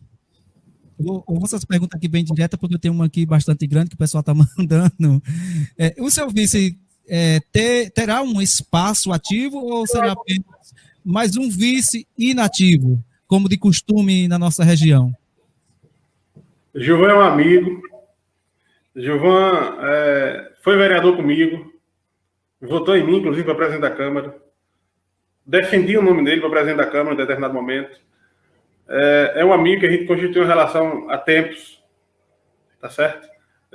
Foi nosso vice em 2016, foi mantido por decisão do nosso agrupamento agora, nessa eleição, e eu não tenho dúvida que a nossa relação vai continuar se constituindo muito boa. O que é sempre importante na política é todos compreenderem as suas funções. O prefeito tem uma função, o vice tem uma função, o secretário tem outra função. Se todos nós compreendemos isso, não vai ter problema algum e não terá problema algum. E pode ter certeza que Gilvan vai estar ao meu lado. Em todas as ações da administração, o Gilvan vai estar comigo. Em tudo que nós fizermos, ele vai estar comigo e vai dar tudo certo. Não tenho dúvida disso. Não há nem que se preocupar nesse sentido. Muito bem. Carlos, aí da cidade de Fátima, pergunta: é comum, a nível de Brasil, as pessoas terem que acionar a justiça para ver seus direitos ser garantidos. Isso virou cultura. Em países mais desenvolvidos, direitos constituídos são garantidos com mais facilidades, sem que o cidadão sofra pagando advogado para entrar na justiça a fim de um juiz exigir que o gestor obedeça à lei. Você, sendo prefeito, como será o seu tratamento quanto a isso? Se um cidadão recorrer um direito, por exemplo, a gratificação pelo 3º grau completo, que é lei municipal, você vai garantir o direito imediatamente ou vai enrolar o cidadão pedindo desaforadamente que o mesmo acione a justiça? Olha, você pode ter certeza de uma coisa: eu vou estabelecer uma relação com servidores públicos, já que esse caso específico aí é de um servidor público que foi colocado, uma relação de muito respeito. Eu sou servidor público, eu sei a importância que é a garantia dos nossos direitos, seja de data base de pagamento, seja de direitos de progressão, enfim, eu sou servidor público e sei da importância disso. E eu estarei, se eu ganhar a eleição, como prefeito, mas eu sou de fato servidor público, isso aí não tem para onde correr, é o que eu sou. E se eu ganhar a eleição, se Deus ajudar que eu ganhe a eleição e o povo, eu estarei prefeito por um determinado período. Voltarei à minha condição de servidor. Então, terá todo o meu respeito e consideração. Não tenha dúvida que nós iremos abrir um diálogo respeitoso e transparente com os servidores públicos do nosso município. E o que for de direito é da minha vontade, pode ter certeza, e eu farei o possível para que seja garantido. Aliás, é essa a função da administração pública, garantir direitos, né? Como eu disse há pouco também, em que pese as demandas do município, as demandas da população sejam maiores do que as condições de fazer, é fundamental que a gente estabeleça uma relação de diálogo e respeito. Nós vamos fazer isso. Não tenha dúvida que tiver ao alcance da administração e da nossa boa vontade política, a gente vai fazer. Aí Carlos complementa: é apenas uma pergunta construtiva, uma vez que eu sou seu eleitor. Obrigado. Boa noite, aqui é Cícera da Jitirana, estou em Praia Grande, São Paulo. Estou escutando vocês. Certo, muito obrigado também. Um abraço aos baianos que estão lá em São Paulo, né? E cada vez menos nós temos que ir para lá. Binho, sabemos que a nossa região sempre foi desprezada pelos gestores que já administraram o nosso município. As nossas expectativas e esperanças estão em você, se caso você venha a se eleger. Quais as propostas voltadas para nossa região? Não responde também ainda, porque a gente tem aqui umas perguntinhas voltadas para isso, só para valorizar a participação do pessoal, para a gente tentar organizar a conversa. Depois que entrar na prefeitura, a gente vê tudo isso. Vamos trabalhar para chegar lá primeiro. Certo. É bem assim mesmo. Nossa cidade precisa de quê? Nossa cidade precisa de mudanças. Precisamos de Binho, de Alfredo, tal. Bom, vamos voltar aqui. Binho de Alfredo, nossas perguntinhas. Todo governo tem como primazia, ou primazias, o projeto de governo. Binho de Alfredo já tem um projeto pronto? De que forma foi elaborada e como pretende pôr em prática em cada campo específico em áreas afins? Bom, nesse momento eu gostaria que você respondesse nas duas primeiras apenas. Se já tem um projeto pronto e de que forma ela foi elaborada. Porque depois a gente segue uma sequência. Dentro dessa perspectiva dos seus projetos, de que forma pretende contemplar o seu plano de governo, por exemplo, na educação, na saúde, e aí eu vou relacionando cada item e você vai aí destrinchando dentro da medida do possível, porque não há como você também dizer tintim por tintim, até porque se faz um plano, né? E um projeto e a prática, na verdade, às vezes se torna outra por conta da realidade. Mas, enfim, Binho de Alfredo já tem um projeto de governo em mãos? Já sim, já. Foi, inclusive, a título de informação, é uma obrigatoriedade que todo candidato apresente seu plano de governo para a Justiça Eleitoral. E nós apresentamos, está na Justiça Eleitoral, inclusive, entregue, cadastrado, tudo direitinho, o nosso plano de governo. Nós utilizamos parte significativa dele lá daquele plano de governo de 2016. Naquele ano de 2016, nós construímos ele a partir de reuniões nas comunidades. Nós não estávamos em período de pandemia, então nós construímos ele a partir de reuniões comunitárias. Isso. Fizemos várias reuniões e construímos as propostas, e de lá para cá a gente foi alterando, obviamente, e mais recentemente fizemos algumas reuniões com pessoas de determinados temas e melhoramos ele e apresentamos à Justiça Eleitoral. E que ele não seja apenas uma peça para a Justiça Eleitoral, que a gente possa colocar em prática se for da vontade do povo. Muito bem. Como anunciado antes, então, dentro dessa perspectiva dos seus projetos, de que forma pretende ser contemplado cada área? Vamos, então, começando aí, você lembra lá agora do professor José Augusto, né? E tantas outras pessoas aqui que estão perguntando quais são os seus projetos, os seus planos em relação à educação. Eu já aproveito para abraçar o professor José Augusto e todos os profissionais da área da educação em nosso município, e os nossos alunos, sobretudo. É um tema caro para mim, porque, como já disse aqui, sou de família de professor, sou professor, né? Então é um tema muito caro. E tá aí uma coisa que eu não posso errar, porque eu vou ter problema em casa, né? Na família como um todo. Mas para o nosso município ele tem 3.001 alunos, segundo dados da Secretaria da Educação aqui do nosso município, da matrícula deste ano. 3.001 alunos, dos quais 1.496 estão distribuídos nas escolas da sede do município, nas nossas 4 escolas da sede do município. 1.505 alunos estão na nossa zona rural, distribuídos nas nossas 17 escolas da zona rural, nos nossos 7 núcleos educacionais, com algumas escolas com condições inadequadas. E quem conduz a vida desses alunos nessa aventura que é a educação, de construção de sonhos, são aproximadamente 260 professores, que são heróis no seu dia a dia e que, infelizmente, foi escolhido pela administração municipal como um inimigo a ser combatido. É um absurdo a gente imaginar que uma administração pública possa colocar os professores como inimigo, como foi colocado aqui em nosso município ao longo desse tempo. Não há sociedade que vá para frente, não há país que vá para frente, não há município que vá para frente com essa conduta. Tá? E aqui, nessa introdução, já dei uma linha de quais seriam as nossas principais ações na administração, de quais serão as nossas principais ações na administração, nosso projeto de educação. Ele está pautado pela requalificação e reestruturação de unidades escolares. O espaço educacional deve ser espaço adequado para a prática do ensino-aprendizagem, deve ser espaço com espaços recreativos, com bibliotecas, enfim, com quadros poliesportivos, alguns dos nossos núcleos já têm, né? Que bom que já tem. Então, um projeto educacional que é pautado pela reestruturação das nossas unidades escolares, para que garanta os espaços que sejam o mais atrativos possível para os nossos alunos, que ele fique ao final do dia triste porque vai embora e não fique triste porque está chegando na escola, né? Com valorização dos profissionais do magistério, é o segundo ponto desse projeto educacional que nós implantaremos, e a valorização tem muito a ver com garantias de direitos, com respeito aos direitos, sim, e volto a dizer, estabelecer uma relação de diálogo com os nossos profissionais. Vamos discutir ponto a ponto as questões da educação, transparência, tá certo? Isso aqui é fundamental. E vamos construir esse processo de valorização que tem muito a ver com pagamento em dias, garantias de direito, né, questão salarial, mas não só. Tem a ver também com cursos de qualificação, com condições pedagógicas adequadas para que exerçam suas atividades. E um terceiro ponto desse projeto educacional que nós implantaremos é um projeto pedagógico que esteja focado na alfabetização no tempo certo. Eu acho que esse é um dos maiores problemas da educação do nosso município, de vários municípios, inclusive do nosso.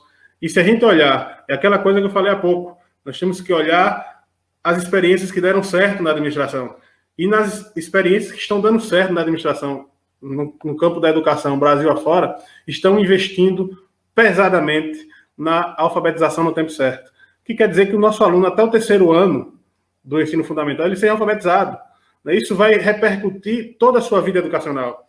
Eu sou professor do ensino médio, da Rede Estadual da Bahia, aqui em Fátima. Volto a dizer que recebo alunos, a sua imensa maioria, da nossa zona rural. E nós encontramos inúmeros alunos, Almeida, que chegam no ensino médio com muita dificuldade de escrita e leitura, com dificuldade de alfabetização. Tá? E aqui não tem como a gente desenvolver as outras coisas do processo educacional se a gente não resolveu esse primeiro. Então, a construção de um projeto pedagógico que compreenda a alfabetização no tempo certo como a sua base. Esse vai ser um projeto de educação que nós vamos construir no município. Citei 3 linhas gerais do que eu penso para a educação do nosso município: reestruturação das nossas unidades escolares, valorização dos profissionais do magistério e a construção do projeto pedagógico que coloca a alfabetização no tempo certo como o centro. Tá? E, obviamente, fundamentando tudo isso como princípio da educação, uma educação cidadã, que compreende o nosso aluno enquanto um sujeito que tem vontade, que tem necessidade, que tem uma família e uma condição social que está fora da sua escola e que influencia diretamente no seu desenvolvimento cognitivo, na sua aprendizagem, e que tenha como princípio central a formação de cidadãos. Às vezes eu fecho o microfone aqui porque estou acompanhando outras coisas. Enfim, nessa linha ainda de educação, nós tivemos alguns problemas, eu creio, talvez eu possa usar esse termo, em relação ao Fundeb, né, os seus precatórios, e, enfim, eu acho que ainda estamos vivenciando esse processo de Fundeb, precatório. Como é que Binho de Alfredo está visualizando essa temática? Você sabe que eu era presidente da Câmara quando chegou o primeiro recurso aí do precatório. Primeira leva aí de milhões aí do precatório, né? E sempre tive uma posição muito clara naquele momento. É claro que de lá para cá as decisões judiciais, o TCU, o Tribunal de Contas, isso é o que tem que ser observado agora nessa pauta do precatório. Naquele momento eu sempre disse, avaliava, não tinha as decisões judiciais ainda, mas avaliava que parte do recurso do precatório deveria sim ser, naquele momento, parte do recurso do precatório distribuído entre os professores e outra parte, aí uma parte maior, ser garantido, ser utilizado, na verdade, como garantia para cumprimento do plano de carreira e etc. Foi isso que eu sempre defini enquanto vereador. Me parece, e aí a gente sendo administrador de fato, a gente vai aprofundar esse debate, que existem decisões que proíbem hoje, inclusive, a complementação da folha salarial da educação com os recursos do precatório. Não estão mais sendo utilizados para isso. Mas esse recurso, recurso que ainda há, ainda deve existir, esse recurso em nosso município deve ser, sim, utilizado conforme estabelece a legislação para a manutenção da nossa educação, para garantir minimamente condições adequadas, se não é possível, se é verdade que não é possível que ele seja utilizado para complementação salarial, para folha de pagamento, para distribuição entre funcionários, professores, que ele seja utilizado para a manutenção de uma condição de trabalho pedagógica adequada para os nossos professores. Esteve aqui o delegado da APLB, delegacia da região de Paripiranga, numa outra live, e ele deixou claro, então, que o Congresso Nacional, não sei quem, haveria votado que 60% do precatório deveria ser rateado, como a gente fala aqui, entre os professores. Isso já era lei. Tinha que ser dividido entre os professores. Agora já saiu uma outra decisão que o governo federal tinha, então, vetado essa proposta, né? Essa proposta não, essa lei, na verdade, que ele tem o poder de veto, tinha vetado. Agora, antes de ontem, aquele dia, já vi que essa lei já foi derrubada pelos deputados. Enfim, mas nós vamos falar numa outra conversa, quem sabe, mais próxima, talvez bem próxima do que a gente possa imaginar, a respeito dessa situação. Enquanto isso, eu só queria ter o seu entendimento, né, a sua posição a respeito dessa temática. Então, ainda falando do seu plano de governo, de que forma seria contemplada a área da saúde? Almeida, a gente sabe que a saúde pública municipal, o município, isso é estabelecido inclusive pela Constituição, ele tem responsabilidade com a saúde básica, né? Então, o que nós temos que pensar, de fato, é com o funcionamento adequado dos nossos 8 PSFs. Isso é uma questão primordial. Como é que está funcionando os nossos PSFs? Tem médico em todos os nossos PSFs?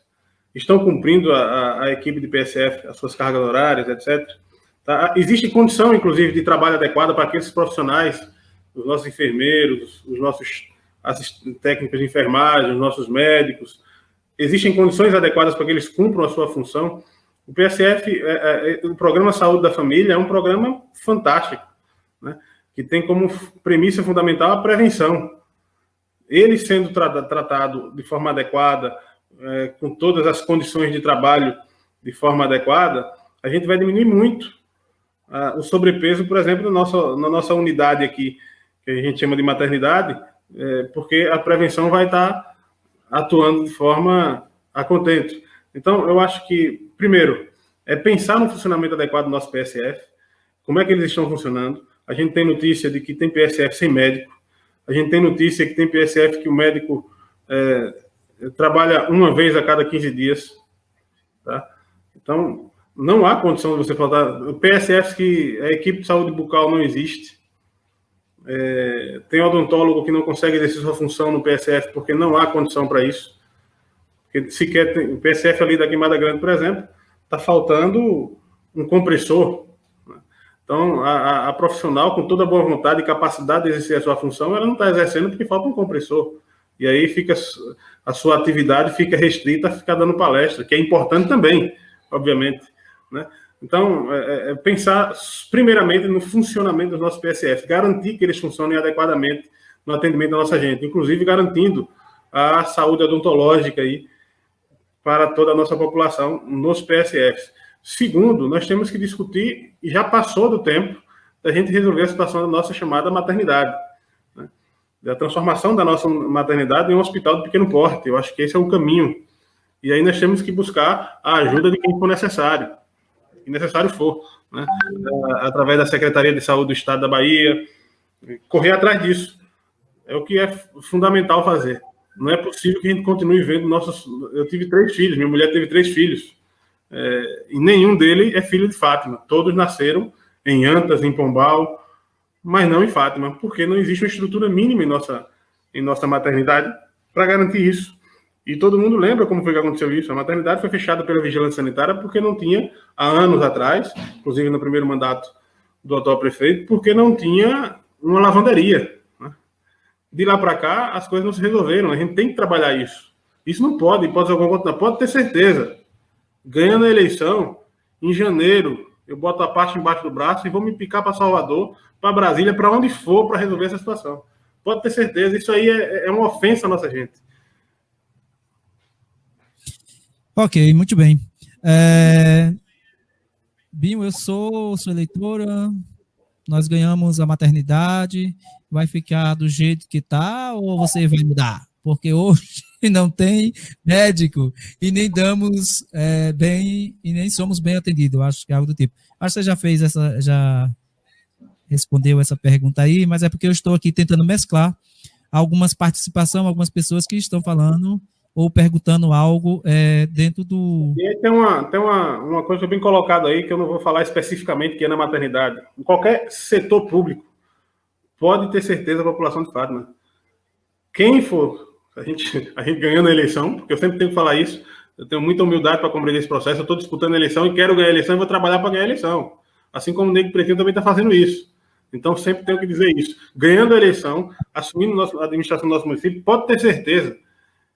Funcionário público tem que se colocar na condição de servidor público de fato. Ele está ali para servir ao público. E em hipótese alguma, nem na maternidade, nem na escola, nem em nenhum espaço público eu vou permitir que nenhum funcionário público trate mal a população. Principalmente, e repare aqui o que eu estou dizendo, não estou especificando nenhum funcionário da maternidade, por exemplo, não é isso. Não estou dizendo isso, né? Mas existem relatos de pessoas que tratam as pessoas que chegam para usar o serviço público, seja na maternidade, seja na escola, seja em qualquer outro local, que tratam mal o cidadão. Em hipótese alguma, permitir isso. Se for contratado, vai ser rompido o contrato. Se for concursado, a gente abre processo administrativo para tratar desse tema. O que a gente tem que compreender, do prefeito ao mais humilde funcionário público, ele tem que compreender que ele está ali para servir ao povo. Ele não é dono da cidade, ele não é dono do local onde ele trabalha. Então, jamais vou permitir isso. Pode ter certeza. As primeiras denúncias que chegarem desse tipo de comportamento, a gente averigua. Se for contratado, perde o contrato. Se for concursado, é processo administrativo. Não há possibilidade de a gente admitir isso. O dono do serviço público, na verdade, é o povo, é o cidadão. E é para ele que a gente tem que trabalhar. vai ser possível a nossa maternidade realizar partos, porque não temos mais fatimenses, ou você já deu essa resposta. Vamos um aqui. Existe proposta para desafogar as contas do município, empresas ou fábricas, já que na gestão atual, contas já foram rejeitadas pelo TCM Bahia, pelo gestor sem responsabilidades? Isso é um tema importante, porque a gente sabe a maior necessidade do nosso povo, assim como boa parte da população da nossa região, é a condição de vida, é a empregabilidade, é o emprego, é a renda. E não é possível que a administração, que a prefeitura seja mais esse espaço exclusivo de geração de emprego. A prefeitura não consegue mais. Tem os índices a ser cumpridos, tem os investimentos a serem feitos, e a administração pública não consegue abarcar toda a necessidade de emprego de toda a população. Isso é fato. Agora, você pode ter certeza de que, compreendendo isso, eu vou atrás de outras fontes de geração de emprego. Tá? Além de uma administração pública com respeito aos nossos servidores, garantindo o direito, pagando em dia, isso é importante porque potencializa o nosso comércio local, potencializando o comércio, não atrasando o salário, potencializando o comércio. Isso já vai fortalecer muito a geração de emprego e renda, isso é fato, tá certo? Mas a gente vai correr atrás também de outras possibilidades. Por que é que em Poço Verde pode ter uma Dakota, por exemplo, que gera emprego para centenas de famílias poço-verdenses, e em Fátima não pode ter nada? Não necessariamente uma empresa do Porto da Dakota, mas eu vou atrás da Secretaria de Planejamento, da Secretaria de Indústria e Comércio do Estado da Bahia, eu vou atrás deles, eu quero que eles me indiquem como é que a gente pode construir novos espaços aqui de geração de emprego e renda. Pode ter certeza disso. Certo, tem muita coisa aqui interessante, velho. Se fosse para a gente estar passando tudo aqui, íamos passar até o dia da eleição. Mas tudo bem, era isso que eu queria. Isso que não, que eu tenho aqui pedir voto. É para... Muito bom. Dentro da sua proposta, a segurança está inserida ou ela ficou de fora? De forma alguma está lá, no nosso plano de governo, e a gente compreende a importância da segurança pública. A gente sabe que está estabelecido, inclusive, na Constituição, J. Almeida, quais são as responsabilidades dos entes da federação, seja município, estado e união, no que se refere à segurança pública, né? A gente sabe que a segurança pública ela é de responsabilidade da União, com a Polícia Federal, com a Polícia Rodoviária Federal, do Estado, com a Polícia Civil, com a Polícia Militar, e o município com a Guarda Municipal. Embora a responsabilidade seja muito maior desses entes federados que eu falei inicialmente, União e Estado. Mas o município também tem a sua responsabilidade e a gente não pode perder de vista isso. E a gente pensa, assim, em um projeto de segurança pública para o nosso município que esteja pautado pela prevenção. Além de estabelecer uma relação de diálogo e de parceria com o Estado para garantir o melhor funcionamento possível das ações da Polícia Militar e da Polícia Civil em nosso município, a gente também trabalha com um projeto municipal de segurança pública que tem a nossa Guarda Municipal como uma das principais ações. A gente pensa a segurança pública a partir da prevenção por parte do município. E aí a gente estabelece lá no plano de governo uma definição da prevenção primária. Isso tem a ver com a urbanização dos espaços, com a iluminação pública, com a recuperação e revitalização de praças. A gente sabe que no local onde, por exemplo, há menos iluminação pública, a prática criminosa tende a ser mais exitosa, tende a acontecer. Então a gente tem que pensar numa política de prevenção primária nesse sentido, de urbanização dos espaços, de prevenção secundária, que aí tem a ver com programas de educação, de geração de emprego e renda, de cultura, tá certo? Porque a gente não adianta ficar enxugando gelo. Não adianta a gente ficar nessa pauta de que a gente tem que aumentar o contingente da polícia, mais viatura, e nós temos que ter mesmo, mais policiamento e mais viatura. Se a gente observar os dados, inclusive, da ONU, o Brasil é um dos países que tem menos policiamento por 1.000 habitantes, por habitantes. Então, a gente tem que aumentar mesmo, nosso território não é diferente, tem que aumentar para garantir maior segurança, o policiamento ostensivo, é verdade, mais viatura, só que só isso não resolve. Tá? Não adianta a gente ficar nessa pauta apenas da ostensividade. A prevenção é fundamental. Então, investir em projetos de educação, em projetos de cultura, de geração de emprego e renda, a gente vai fechando a porta para que a nossa juventude entre no mundo da criminalidade. Tá certo? Então, o nosso programa de governo estabelece lá, como política municipal de segurança pública, ações primárias, que têm a ver com urbanização e iluminação pública, ações secundárias, que têm a ver com programas de governo voltados para a educação em tempo integral, voltado para a cultura, voltado para o esporte, lazer, para a geração de emprego e renda para a nossa juventude, e prevenção terciária, que aí tem a ver com monitoramento, né, e ações mais ostensivas. Isso está aí a gente fala diretamente de um programa que a gente está lá no município chamado Olhar Cidadão, que implanta câmeras de vigilância em parte da nossa cidade, que a Guarda Municipal vai ter acesso direto a essas imagens e tal, e o fortalecimento da nossa guarda, né? Que a nossa guarda possa, cada dia que passa, ser fortalecida. E aí que ela amplia a sua atuação para a zona rural também. Mas uma guarda não imitando a polícia militar, não é bem essa a função. E a gente vai discutir muito bem isso com os nossos profissionais da área. E que a gente possa constituir uma guarda cada vez mais cidadã, uma guarda cada vez mais que garanta os direitos do nosso povo. Essa guarda municipal de Fátima tem ganhado, pelo menos é o que eu vejo nas redes sociais, tem ganhado até prêmios como destaque na região. Se é uma guarda municipal que tem ganhado destaque na região pelo seu trabalho, pela confiança e a credibilidade que tem dado à população, o governo de Binho pensa em ampliar, através de concursos públicos, esse ostensivo? A gente pensa em ampliar, sim, o funcionamento da guarda, inclusive para a nossa zona rural, garantindo melhores veículos, né, motos e etc. Referente ao quantitativo, aí a gente tem que avaliar. Não adianta falar aqui, por exemplo, que vai fazer um concurso público, porque a gente não sabe se o nosso município hoje suporta um novo concurso público nesse instante, com o índice de pessoal que nós já temos, enfim. Aí é uma coisa que só dentro da administração para avaliar, mas é fato que a gente tem que rediscutir a ampliação da guarda para, inclusive, atuar na nossa zona rural. Talvez otimizando com os profissionais que já temos, aí é uma discussão que a gente vai fazer. Segurança, segundo você, e é verdade, não é tão somente segundo você, se faz com prevenção, com projetos. Nesse sentido, quais os projetos dentro do seu plano de governo, em específico para a juventude? Está aí uma coisa que é extremamente necessária aqui no nosso município, que é uma política de desenvolvimento para a nossa juventude. A gente, por mais que existam ações isoladas, não há um planejamento, uma política, de fato, que garanta a garantia de direitos dos nossos jovens. Então, inicialmente, é pensar em a construção de uma coordenação de políticas para a juventude em nosso município. A gente está precisando disso, de uma coordenação que estabeleça e programe quais são as políticas, de fato, a ser desenvolvidas em nosso município.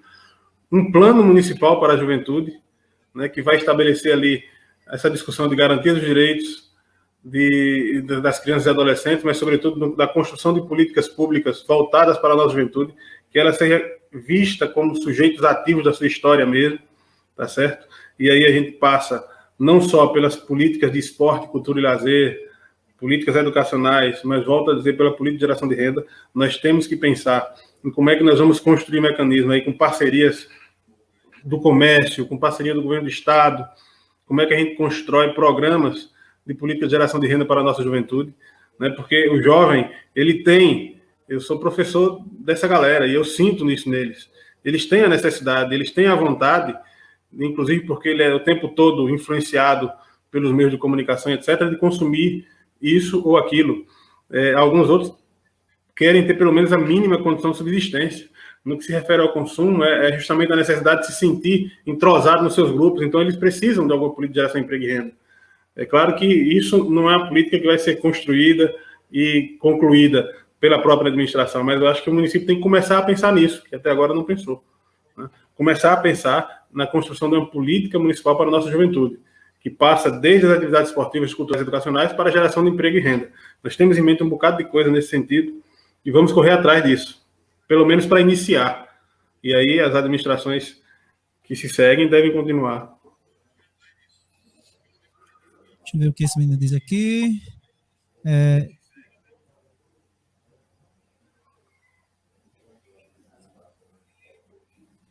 Bom, se quiser fazer a repercussão dessa pergunta, fica à vontade, que seria a próxima. Não, isso a gente já falou. A respeito dentro do seu programa, de que forma está sendo contemplado o esporte e a cultura?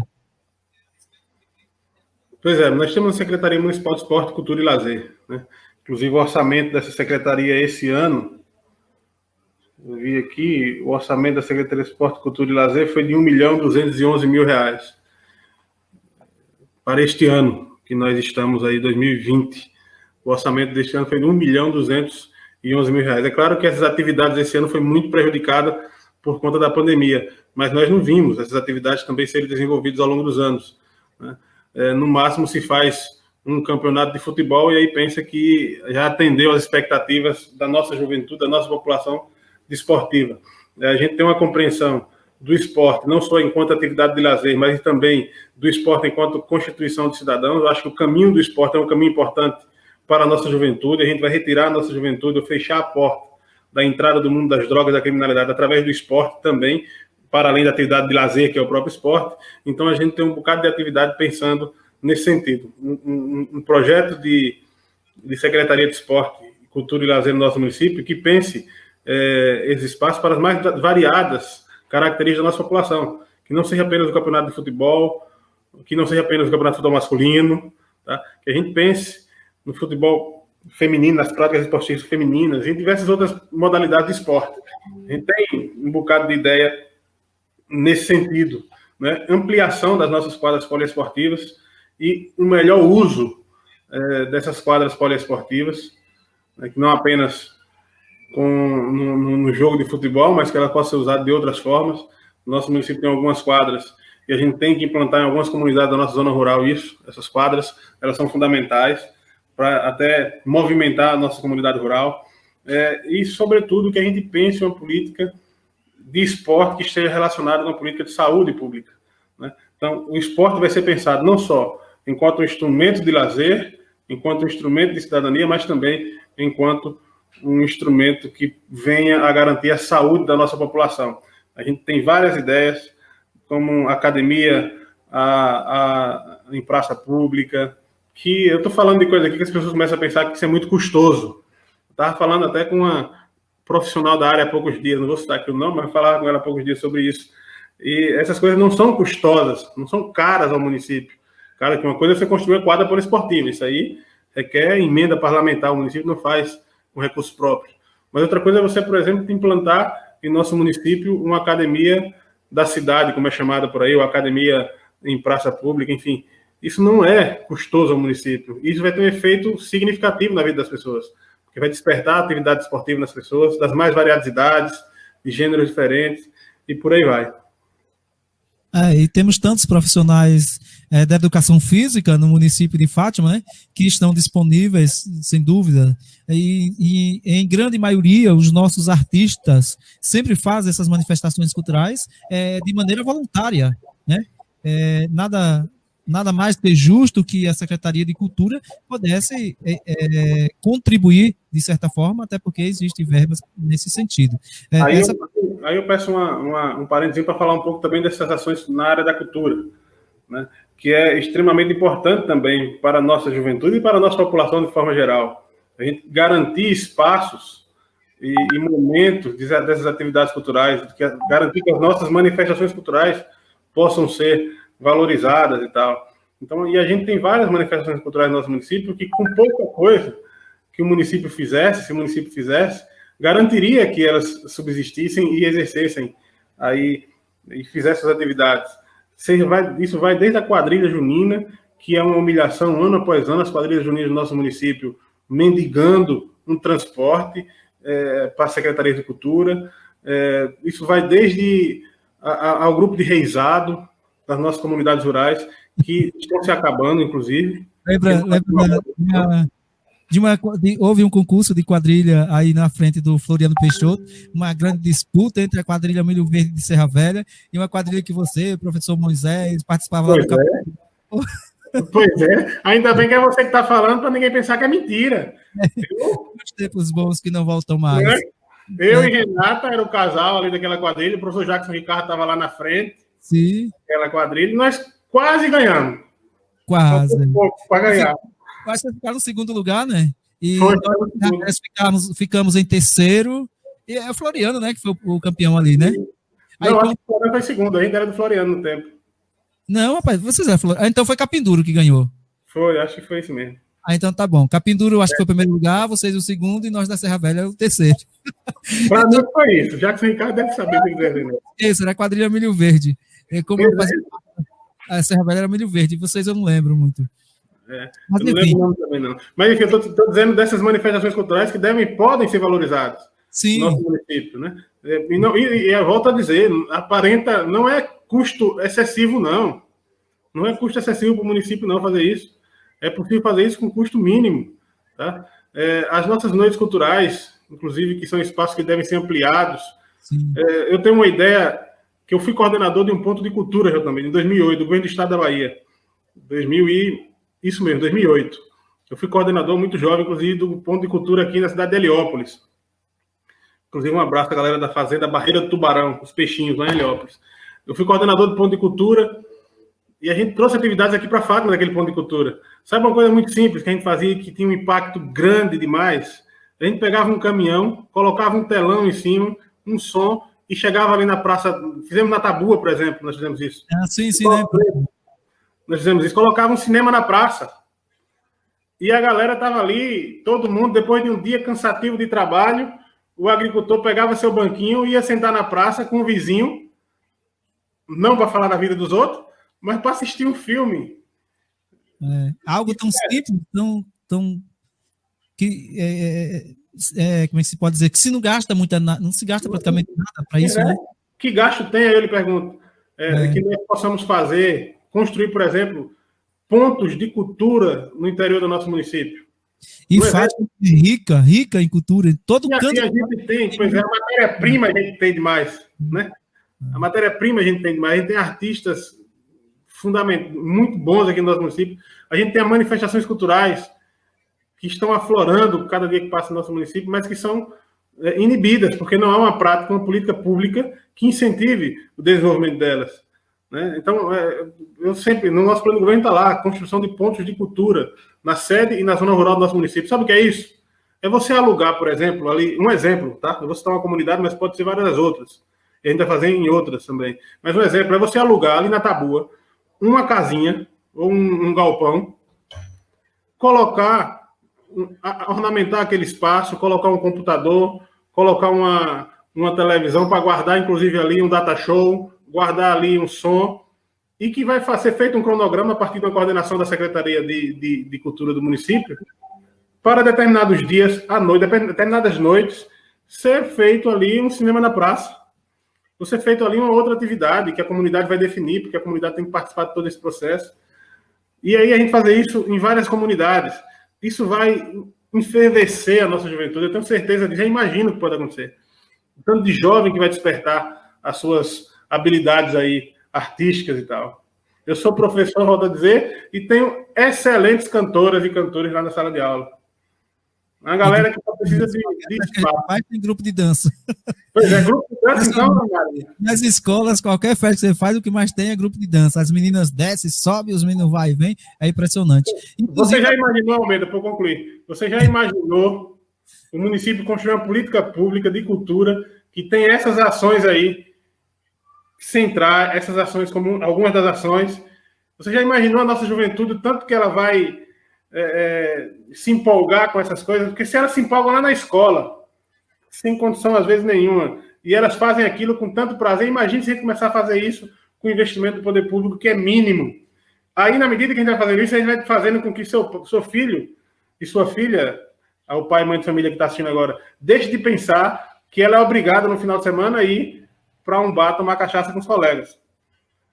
Na medida que a gente dá esses espaços, ela começa a perceber que não existe só aquele espaço para ela, o espaço do bar, o espaço da bebida e tal. Tem outros espaços também que a gente pode dar para elas, para as nossas crianças, para os nossos jovens e tal. E a ideia é essa. As comunidades, eu falo isso com prioridade porque eu conheço, né, de perto o quanto as comunidades são ricas em cultura, e você vê isso aí nas organizações sociais, como nas associações, que é o próximo passo que a gente vai falar, sobre associativismo. Bom, as associações, as escolas, as igrejas, né, as comunidades religiosas tem muito dessas manifestações culturais. Por exemplo, aqui na comunidade Jurema, nós temos o grupo de teatro O Sal da Terra, que ano a gente sempre apresentou aí a Via Sacra ao vivo. E eu fiquei, nossa, decepcionado, vou dizer assim, que a gente foi até a Secretaria de Cultura do município e eles nos deram R$ 50 ano passado para contribuir com a secretaria, com o teatro, né? Que a gente teve um gasto aí de aproximadamente R$ 5.000, e são os próprios atores e atrizes, vamos dizer assim, que compõem ali o grupo de teatro, que tiram do próprio bolso para fazer as vestimentas, para a utilização da sonorização, enfim, da mesma forma que foi a quadrilha. Se bem que a quadrilha naquela época a gente ainda teve uma ajuda de custo, né? A Secretaria de Educação e Cultura na época funcionava e, de certa forma, contribuiu. Mas, ultimamente, infelizmente, como diz o cara da novela, é decepcionante. Bom, mas, enfim, vamos para frente, né? Que atrás vem gente e o futuro nos aguarda. Seja ele quem quer que seja, a gente tem que dar um novo rumo, ter nova perspectiva de vida. Não vamos morrer junto aí com o coronavírus. Falando em coronavírus, qual é a sua visão a respeito do coronavírus atualmente no município de Fátima? Olha, eu sempre elogiei muito, estou falando isso com tranquilidade, eu sempre elogiei as ações da Secretaria de Saúde lá no começo, no combate ao coronavírus.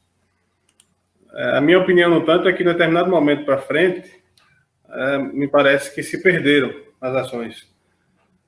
A gente tira como exemplo as barracas que foram colocadas aqui na cidade, que pode ser qualquer outra, as barracas sanitárias da forma que foram colocadas aqui, da forma como foi feito. Pode ter qualquer outra intenção, menos o combate ao coronavírus, de fato, né? Da forma como foi feito aqui. Não... Então, eu acho que, ainda bem, a cada dia que passa, eu não estou aqui, não faço uma crítica aos profissionais de saúde, que é o contrário. Eu acho que eles são quem estão na linha de frente e tem todo o meu respeito e consideração pelo que fizeram e fazem no nosso município aqui no combate ao coronavírus. Imagino quanto não é difícil o trabalho deles nesse momento, no nosso município, sobretudo em momento de ano eleitoral. Eu sou vítima disso aí também, já tive postagem de gente que compõe a Secretaria de Saúde do município com inverdade sobre minha pessoa e etc., mas compreendo que também isso é o fogo da eleição. No ano eleitoral, você está tentando conscientizar as pessoas que não podem fazer aglomeração, que não pode fazer isso, aquilo, outro. A própria Justiça Eleitoral está com problemas agora nesse sentido, para tentar explicar isso. É muito complicado, e eu imagino quão difícil não é para os profissionais de saúde nesse momento. Já é difícil combater o vírus, e é muito mais difícil combater o vírus em um clima de ano eleitoral como nós estamos vivenciando aqui, tá? Então, no município de Fátima, eu acho que a Secretaria de Saúde iniciou um trabalho que foi importante, um trabalho de prevenção rígido, inclusive, ali no começo. Depois, eu entendo que, por algum motivo, não sei qual, mas se perdeu no caminho aí. E ainda bem, graças a Deus, que hoje está cada dia que passa reduzindo mais o número de contaminados em nosso município. Além do que, a gente não tem... Mas aí não é só em Fátima, a gente não tem uma estrutura mínima, né, de atendimento à nossa população, se tivéssemos que... Se o nosso povo progredisse para o estágio mais grave da situação. Mas isso aí também não é só Fátima. Acho que o mundo não estava preparado para esse vírus. Muito bem. Nós já estamos com o programa mais longo de todos da história da Rede Web Jurema. Há 2 horas de programação seguida. Você está tomando água, posso perceber. Eu nem consigo sair daqui porque os meus assessores eu não tenho. Sou eu para tudo.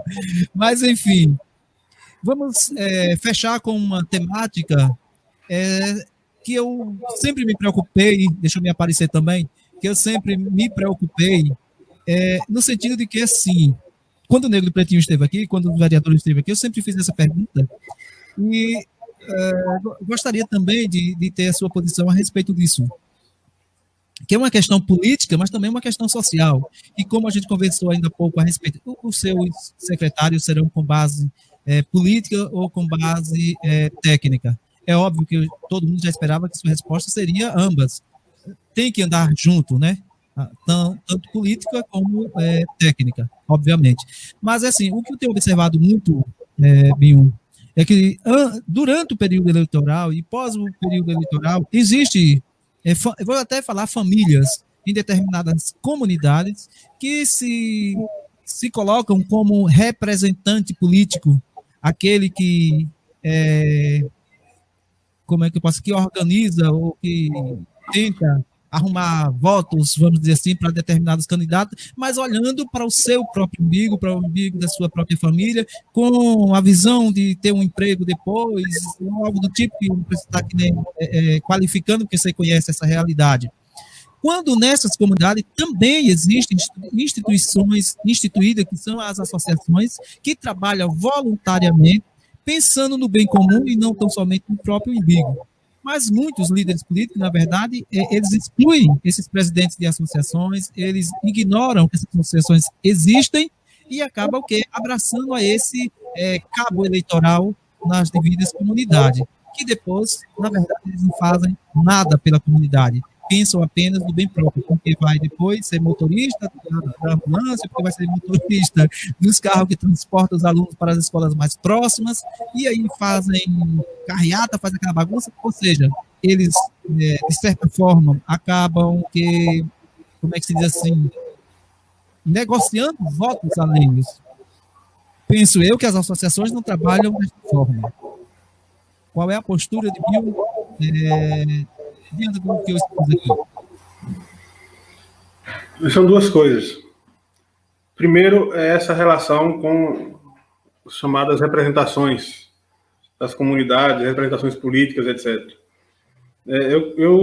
A nossa candidatura, JM, ela não surgiu da vontade de nenhum representante, ela surgiu da vontade da população, na verdade. A cada dia que passa, a população foi defendendo a nossa candidatura. Foi o povo que defendeu a nossa candidatura. E ela se constituiu ao longo do tempo, né? Então, a gente tem uma relação com as comunidades muito direta, com a população. Várias pessoas, inclusive, só um exemplo, tem meu telefone da zona rural, né, das comunidades. Então, porque não precisa falar com fulano para falar comigo. Fala comigo. Isso já diz muito sobre esse trato. E eu acho que a gente está vivendo um outro momento. Todo mundo está percebendo isso. Todo mundo está percebendo isso. A gente está vivendo um outro momento da política local e que, inclusive, não se trata mais de constituir aquele representante que se colocava como dono da comunidade, que controlava. Isso, inclusive, é característica daquele momento político que a gente falava lá atrás, do coronelismo e tal, que tem os currais eleitorais, né? Isso, a cada dia que passa, foi diminuído por um conjunto de coisas. O meio de comunicação influenciou demais nesse processo, tá? Então, a cada dia que passa, a relação ela é mais direta. As pessoas começam a compreender quais são seus direitos.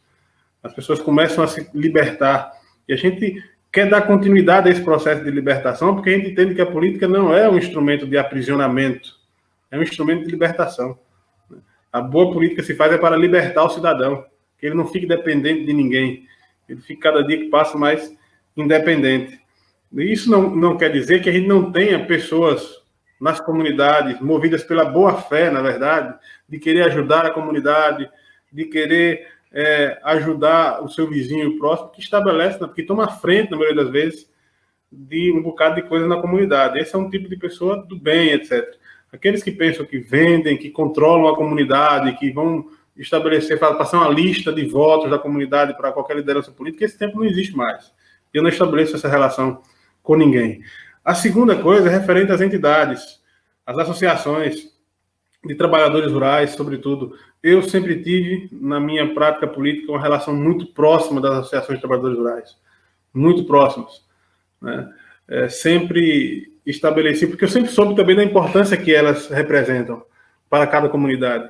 Ela é uma instituição, uma entidade que, de fato, representa a comunidade.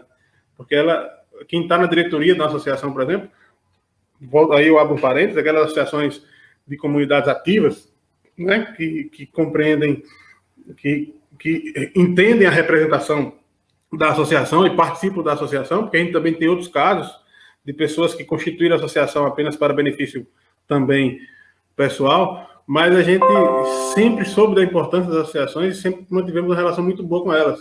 E isso nós vamos ampliar, se for da vontade do povo e de Deus, a gente assumir a administração a partir de janeiro. Vamos ampliar essa relação com as associações, fortalecer cada dia que passa mais as nossas associações, inclusive porque elas influenciam muito o também. Elas trazem muita coisa para o município que a administração não consegue trazer de forma direta. Tá? Então, você fortalecendo as associações, organizando as associações, você vai conseguir recursos, inclusive, que vão trazer benefícios para o município que a administração pública não conseguiu. Daí a importância delas, não só nesse sentido, mas, sobretudo, a associação enquanto espaço onde as pessoas vão lá para discutir a realidade da sua comunidade e, a partir dali, reivindicar o que elas têm de direito. Meu jovem, você fala mais que eu, viu? Pois é. Isso é político. É que eu gosto de falar. Então, nós já estamos aqui às 20h13. Rapaz, eu acho que a gente precisa parar por aqui. Eu tô tranquilo, eu até tenho pouco não. A gente volta a conversar numa outra oportunidade. Desde já o convido para novamente participar antes do fim da campanha eleitoral. Talvez aí para a gente já fazer uma avaliação de como está sendo essa campanha, né? À medida em que a gente está chegando próximo aí do dia 15 de novembro, e mais uma vez aqui reforçar também o convite eu já o convidei no outro, já convidei você também, mas aqui diante do público, reforçar o convite para um dia nos encontrarmos, os dois candidatos a prefeito do município de Fátima. Eu não quero chamar de debate, porque eu acho que debate é algo cheio de muitas regras, enfim. Eu quero chamar aqui de uma roda de conversa, né? E aí quero também convidar outras pessoas, além de vocês dois como candidato a prefeito, mais dois intermediadores para a nossa conversa, para que a gente possa, aí, digamos assim, confrontar o plano de carreira não, já estou pensando na minha parte, cara, de professor, né? O plano de governo de vocês em relação a quando assim vocês forem eleitos, qualquer que seja um dos dois. Mas a gente marca isso posteriormente. Deixo você, então, Binho, com suas considerações finais. Eu, desde já, agradecer pela sua participação, pela sua colaboração. Espero que a gente possa ter atingido o nosso objetivo, e creio que sim, porque hoje, realmente, o nosso público que está nos acompanhando bateu o recorde, né? E a todos aí que estão nos assistindo, que estão acompanhando pelo Facebook, que estão acompanhando pelo YouTube, dá uma passadinha aí no nosso canal no YouTube, se inscreve, que é para a gente crescer junto com a campanha de Binho, junto com a campanha do Nego, né? E a gente caminhar rumo ao desenvolvimento socioeconômico e social da nossa comunidade. Binho. Meu Domingos, só agradecer o espaço. Como disse, era para ter vindo antes, mas eu acho que tudo acontece no seu tempo, né? E agradeço muito o espaço da Web Jurema e parabenizo a você pelo trabalho que vem tendo já antes mesmo do processo eleitoral, né? Então, a pandemia também tem dessas coisas, né? Abriu outras possibilidades aí, que a gente começou a desenvolver outras habilidades, e você aí colocou em ativa novamente aquela habilidade sua de radialista e tal, da Nação FM, aquele negócio lá, você fazia parte. Então, assim, muito obrigado pelo espaço. Agradecer a todos que participaram, independente do agrupamento político. Aí eu queria dizer que a gente está começando uma campanha eleitoral, e campanha eleitoral não tem nada a ver com guerra física. A guerra é das ideias, né? A política ela foi constituída justamente enquanto espaço aqui para substituir os conflitos físicos, substituir a guerra. Alguns dizem que ela é a continuação da guerra com outros meios, não no conflito físico, né, mas no conflito de ideias. Então, eu até falo nesse sentido para o nosso eleitor, o eleitor que defende a candidatura de Binho e o eleitor que defende a candidatura de Negro de Pretinho. Volto a dizer, sempre tive uma relação muito boa com o Negro de Pretinho, não somos inimigos em hipótese alguma, inclusive nem com o próprio Sorria, nunca fui inimigo de Sorria, nem ele é meu inimigo, nós se constituímos enquanto adversário político, tanto ele e nesse momento agora o Negro de Pretinho. E os adversários políticos, eles se constituem na política, isso está no campo da política. E aí eu peço aos nossos eleitores, seja liso, macaco, pomba, como quiser chamar, que compreenda esse processo. A gente está passando por um processo de eleição, e no fundo nós somos todos uma mesma família aqui no nosso município. No fundo, nós somos amigos do nosso vizinho. A gente não pode, por conta de um processo eleitoral, levar essas questões para o lado pessoal e, a partir desse momento, ficar inimigo de fogo a sangue de alguém. Eu não sou inimigo, nem Pretinho não é meu inimigo, eu tenho certeza disso. Ele vai fazer a campanha dele, eu faço a minha. E eu acho que, respeitando, né, que é o principal ponto, a gente tem que fazer a política nesse sentido. É por isso que eu volto a dizer uma coisa. O resultado da eleição a gente vai saber no dia 15 de novembro. E eu estou trabalhando, estou lutando para que esse resultado me coloque como vencedor. Assim como o Nego Pretinho também está fazendo. Agora, o nosso município já estabeleceu um avanço referente a outros municípios. Acredito nisso, com essas duas candidaturas, né? Porque são duas candidaturas que, é claro que eu tenho as minhas características, eles têm a dele, mas não foi colocada em pauta, por exemplo, a questão financeira como principal objetivo da campanha. O principal critério para ser candidato, né?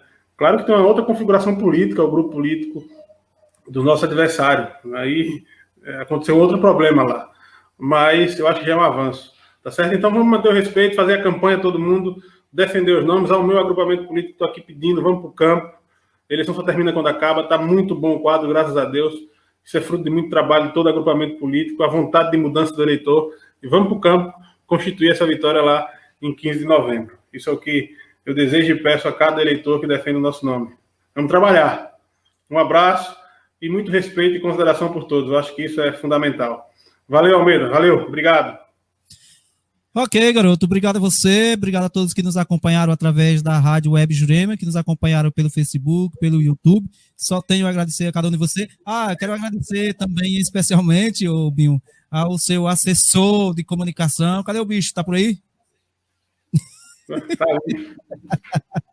Tá ali, vendo, bota a cara na tela aí, homem. Abençoado. Assessores, viu? Campanha boa, tem vários assessores. Agradeço muito, realmente, de coração. O abençoado aí. Agradeço de coração. Aí, pai, não esquece, viu? Temos um compromisso aqui. Já pedi até ele aqui para dar uma força aqui nos estúdios da rádio, que eu estou tendo uma certa dificuldade. Então, libera o cara aí 1 minuto, viu? Para ele vir aqui dar uma força para mim. Tranquilo. Que ele é muito inteligente, realmente, nessa área aí de comunicação. Gostei. Então, de parabéns a todos vocês. Voltamos amanhã. Agora é comigo. Boa tarde, boa noite.